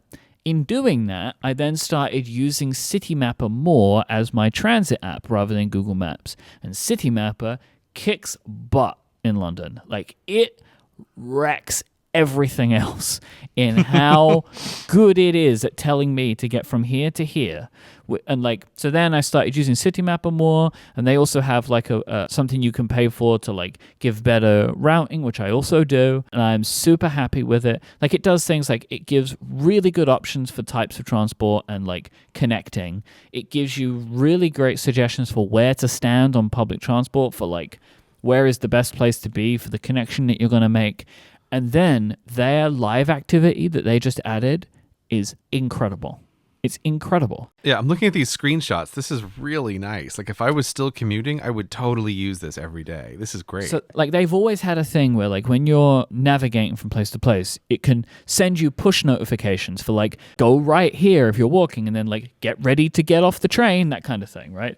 Stop before. But now they've put this in a live activity, which is always there. It's also in the dynamic island if you've got the phone unlocked, but it's showing me, like, you are 115 meters away from arriving at the station. It's like one of the things I showed you. There are trains in 3 minutes, 9 minutes, 20 minutes. And then, like, down the bottom, your final arrival time currently is this based on where you are. And then when you're on the train, like, or getting on the train, it's like, get on in a minute and get on at the back. And then when you're on the train, it's like, it shows a train line with all of the stops and your dot moving along the line. It's unbelievably good. And then it alerts you like, hey, the next stop is your stop. Get ready to get off. Killer. So good. I am so happy with this. I don't know what took me so long, but City Mapper seems to be one of those things that, like, if it's in your city and you start to use it, you become one of these people that I have become, which is a City Mapper person, where I keep telling people how good City Mapper is. I was at a dinner with someone who told me this stuff, then I used it, and now I am a City Mapper person telling people to use City Mapper. It is. I don't know how they're so good. I don't know how either Google or Apple haven't bought them. Because they seem to have a way of taking transit information and doing so much more with it, where I believe they're probably just taking the same information that any of these companies can have access to. But the way in which they present it, excellent. And they deal with things like we've having disruptions for like there's been rail strikes and stuff like that in the UK, and they give you a way of like if you need to get somewhere on a certain day, we can route you for that. Or when we're having our heat wave, they had like a specific routing option for air-conditioned routes. Oh my God. Yeah. Wow. So good. Like they're That's very crazy. reactive to things and like update the application with these specific things. Wow. That looks really nice. Yeah, it's super good. I'll half mention what I've said before is the closest thing for this for bikes is an app called Bike Citizens. It's not remotely this level, but it is the same thing where it's like it's bike directions in the city, but it like totally blows the regular recommendations out of the water with a bunch of options like I want the easiest route, I want the fastest route, I want a nice balance of the two. Things like Apple Maps are getting better for bike routing. Like it's definitely improving, but it's the same thing. Like every time I look at Bike Citizens, I'm like, how has someone not bought this? I don't really understand. But okay, my next actual lightning recommendation is an app called Plant Snap. So this came up in Hawaii where one day I woke up and like something out of a nightmare, the whole property was covered in these like weird spiky pod plants. And it was very strange. You may remember that I messaged you some images of like, Myke, you won't believe like what just turned up in the garden. Oh, yeah. It turns out like, oh, they weren't really a problem or anything. But anyway, I was discussing this with my sister-in-law and she's like, oh, before you touch anything, you should probably use this app called Plant Snap. And it's exactly what it sounds like. You take a picture of a plant and then it identifies what it is and tells you about it. And this is another one of these things, it just felt kind of like magic, but it worked really well. Like, oh, I'm in this jungle. Like, I see a plant. You can take a picture of it and then give it a couple seconds to analyze it. And it spits back like, oh, here's this plant. Here's what you need to know about it. This thing that looks like some kind of spiky nightmare thing, it's actually not a problem at all. Don't worry about it. So if you're surrounded by a lot of unknown plants, check out Plant Snap. There are sometimes in the lightning round, there are things that come up which are like, there's just absolutely no world in which I would have imagined you would have picked that, you know? I'm going to mention Snap Motion. This is an app which will give you screenshots of videos. Okay. So you open a video on your Mac in Snap Motion, and it has a big button, which is a camera icon. And as you're watching the video, you can hit that button, and it will spit out files onto your desktop that are images. I use this to get the thumbnails for our animated Cortex videos. So as I watch each episode of Cortex Animated in Snap Motion, I'm hitting the button every time there's like a frame which I think could be fun for a thumbnail. And then I look through them and choose the best ones. And they're the one that I will use for the thumbnails for the videos. It's a really lovely little app. It's very simple, and it does exactly what I wanted. Because before, I was like taking screenshots, then formatting them. But this, it like obviously just spits it out in the right size for a video, right? Because it's just taking it from the video. And then I can just use those as the thumbnail options. Okay, that's what I was going to ask. So that's the reason is it's keeping the aspect ratio the same. That's the main reason to use this over just screenshotting it. Well, but also it's just easier. Like when I was screenshotting it, depending on the app that I would use, I use like CleanShot, right? It's like then I might have to format it a little bit, like to get it the right size, and it's also like I have to pause and then. Right? Like I pause here and I can take the screenshot, play. With Snap Motion, you never pause. You just keep hitting the screenshot button and it's just throwing the screenshots onto the desktop. It's just like really simple. I love it. It's a great little app. Keeping with the Hawaii theme, I'm also going to recommend an app called Luminos. It's not specifically for Hawaii, but there's a bunch of these augmented reality look at the sky apps. I've never understood these. Yeah, it's like a strange genre of this. Yeah. But I spent a little time trying to figure out which of these is actually good, because it's one of these things like a bunch of them are just terrible, like they're absolutely awful. But Luminos is great. I think it's the best one, and It really was quite interesting when I was in Hawaii to use this. And the thing that's different about Luminos, or at least that they did better, is it allows you to look and track things that are below the horizon. And it's almost hard to describe, but it's a very interesting experience to go out into the night and be able to look around with your phone, see objects like not just planets and stars, but also a ton of things like satellites or the International Space Station, and kind of see where they are, especially when you can do this weird thing of like look through the Earth below the horizon and see like, oh, there's a pattern of like 5 Starlink satellites that are going to be coming up over the horizon in a second. Or like, there's the International Space Station, like sort of through the Earth on the opposite side. I've never been one of these like constellation star people. Like, I don't really care, but the app is almost entirely free. I think it's worth it for almost anyone to just download it and try it once as an interesting thing to look at the sky. Like, I really enjoyed it, and I think that this is the best version of this sort of app that exists. Moom. This is an app for arranging windows on the Mac. So our friend David Sparks was bugging me for a while, telling me that I should try something like this out. And I did, and I have, and I really like it. I don't use it very extensively, but I use it for like a few set things. I have a few keyboard commands now. Like I have one for like kind of what I consider to be the ideal window size for if I'm using something not completely full screen, but like it takes up the majority of the screen, but still with some space on the side. I use this mostly for Safari, so really it's like my ideal Safari window size. Then I have like a bunch of presets that will take windows like at like 75%, 50%, 25% on each kind of left and right side. So like I have like my kind of my main one, and then you go one to the right, it will make it 75% and 25%, just like like splits the windows apart. So then I can very easily in a couple of keystrokes have one window fill 25%, one window fill 75%. And I have some preset ones that will take 2 windows and put them side by side to each other, and one that will basically put a window bang in the middle of the screen. So these are just like simple keyboard shortcuts that I have for things that I was finding myself doing a lot to kind of help me out with some window management stuff.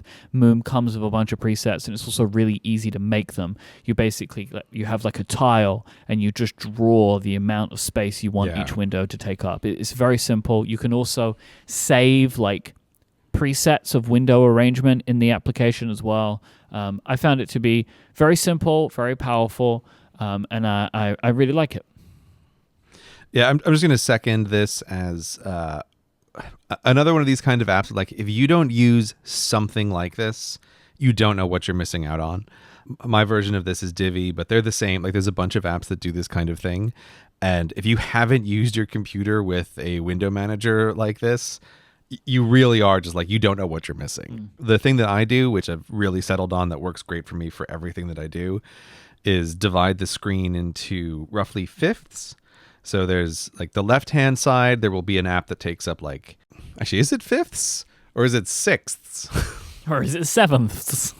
Yeah, I was just like, wait a minute. I'm just like counting 5, and I realized like, oh, that actually doesn't work. No, it's divided into 1, 2, 3, 4, 5. Oh, it's divided into sixths. Yeah, there we go.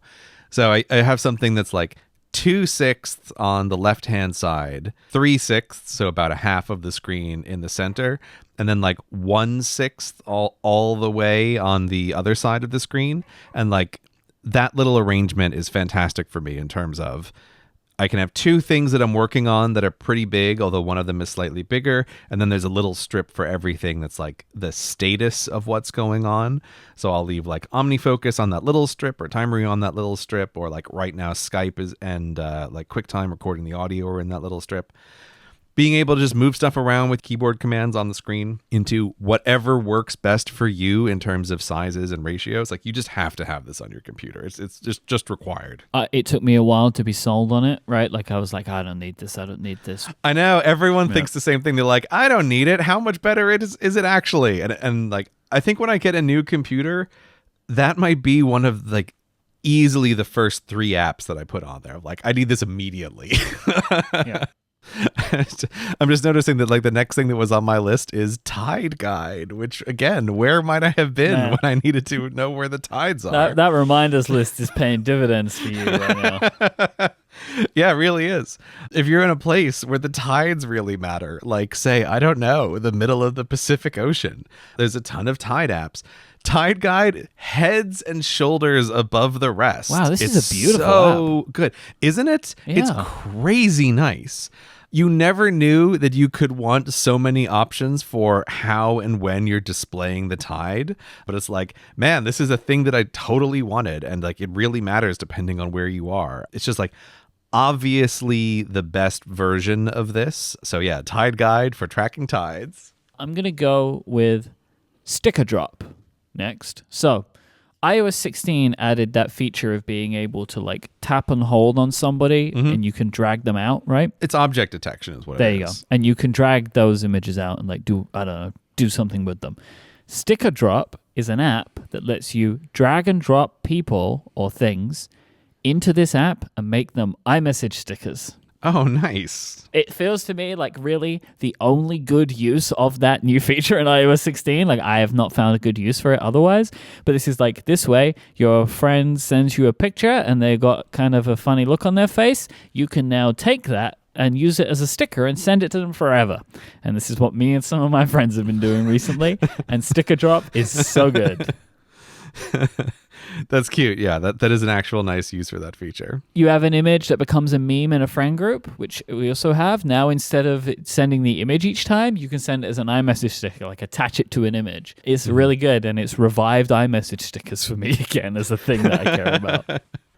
I'm going to group 3 things together because they're basically the same thing. They're the apps Brain.fm, Pizziz, P-Z-I-Z-Z, Pizziz, yeah, I guess. This is like Pizziz is an old school like app that I remember from a long time ago of like a sleep timing app kind of thing. It was all about sleep. Yeah, I think when they started, they had a bigger sleep focus. Yeah. And Portal is the third one, which is like white noise sounds. I've mentioned them before, but I'll mention them again. Like the first 2 are different versions of like auto-generated music while you're working, and the last one is just kind of like soundscapes to have on in the background, and I just use these a lot. The music in the 2 is a little bit different, which is why like depending on what I'm doing, if I'm like reading, I tend to use Pizziz or Pizziz, and if I'm working, I tend to use Brain.fm.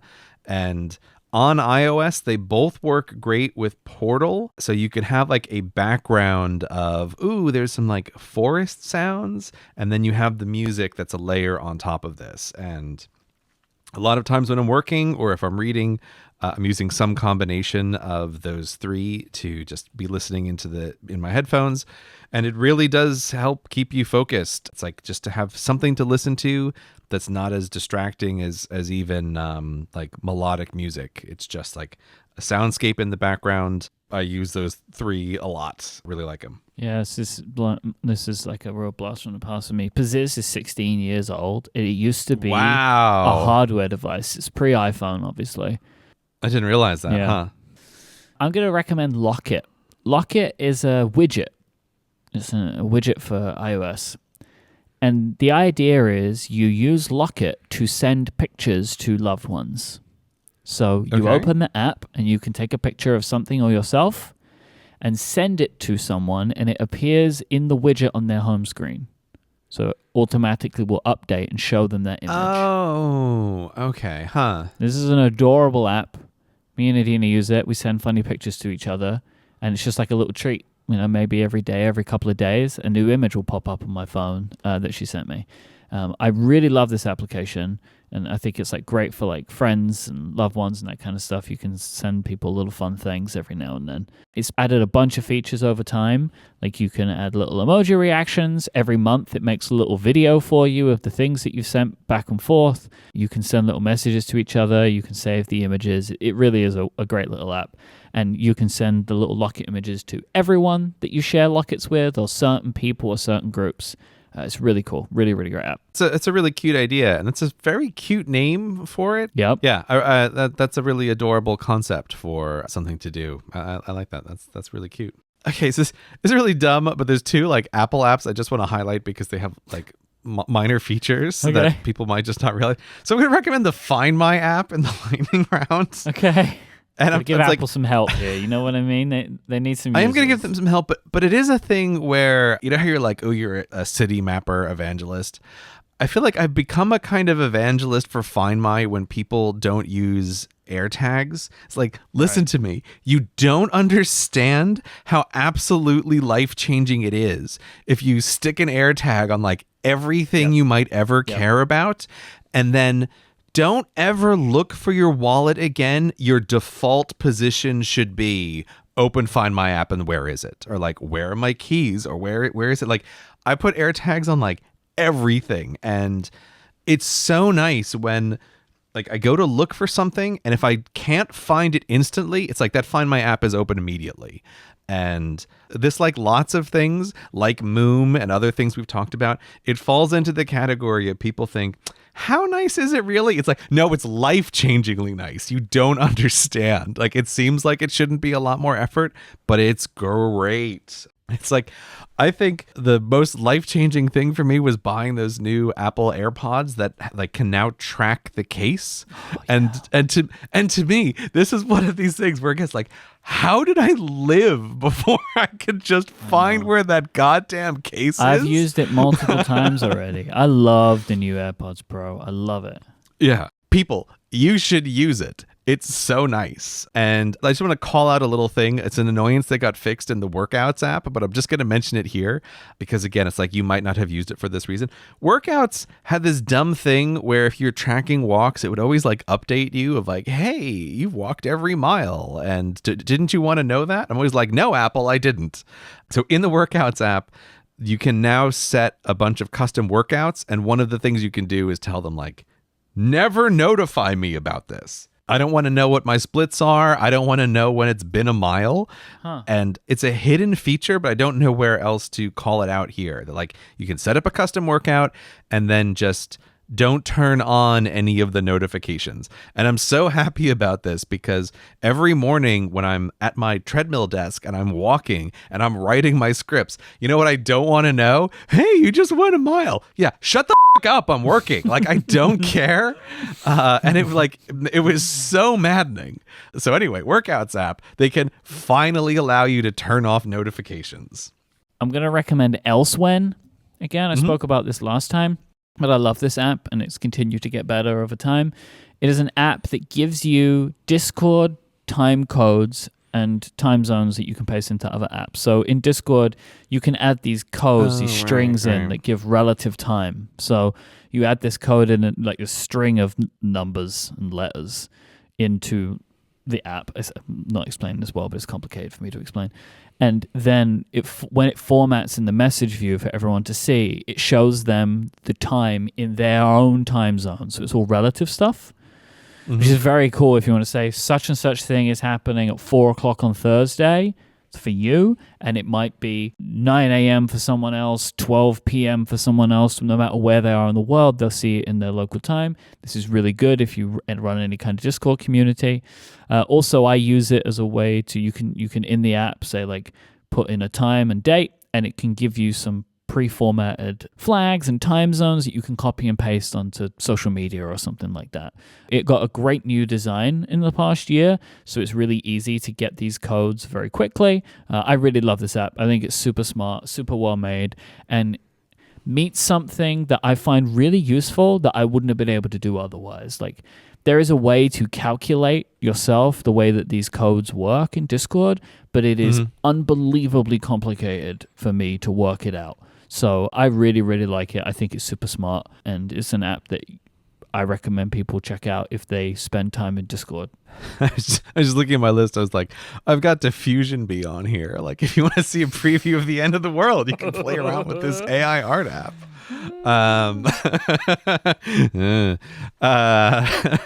We've talked about that plenty. This is another like re-up one, but it's a little app. teeny tiny app. It's for your watch. It's just called Better Day. It's a different way to display calendars in the complications on your watch. It wasn't working for a while, and then the developer updated it again, and I was so happy of like, oh, great, I can put this on here. I mainly love it because on my work watch face, I like to have a little dial that counts down the whole year. So it just shows me a little progress bar of like, here's how much of the year is left. Super tiny, but it's just something I really like to have on the watch. I have two more things. They're both made by the same developer and are in the same kind of remit. HomePass and Home Paper. Okay. So as I moved recently, I'm kind of rebuilding my home automation stuff. If you've used any HomeKit products, you'll know that like you get these little QR codes on the HomeKit product that you need to scan to like add it to HomeKit. And if you've ever, say, like set up a smart plug, you've put it in and you've put some furniture in the way.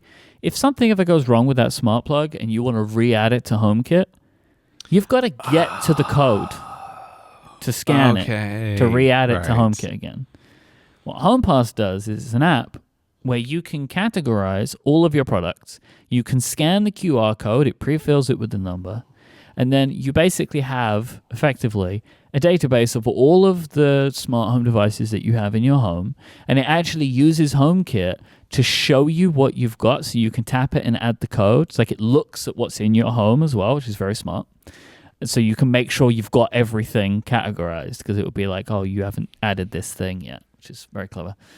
And then, so once you've got that, in the future, if you ever need to add something to HomeKit again, you can grab the code from there, or you can, it's on multiple devices. You have an iPad, you can use the iPad to bring up the QR code and scan it with your iPhone.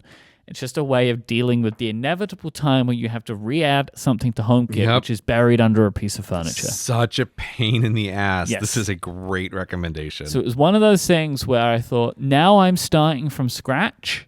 I'm going to make a point of adding everything to HomePass, so I'll save myself, like future Myke is going to be saved a problem here. Yes, yeah.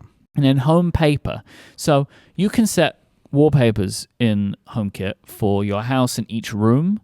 The options app will give you all kind of suck. Yeah, they're terrible. They're all bad. And using images, which you can choose your own images, is too noisy, right? Because it's like full color or whatever.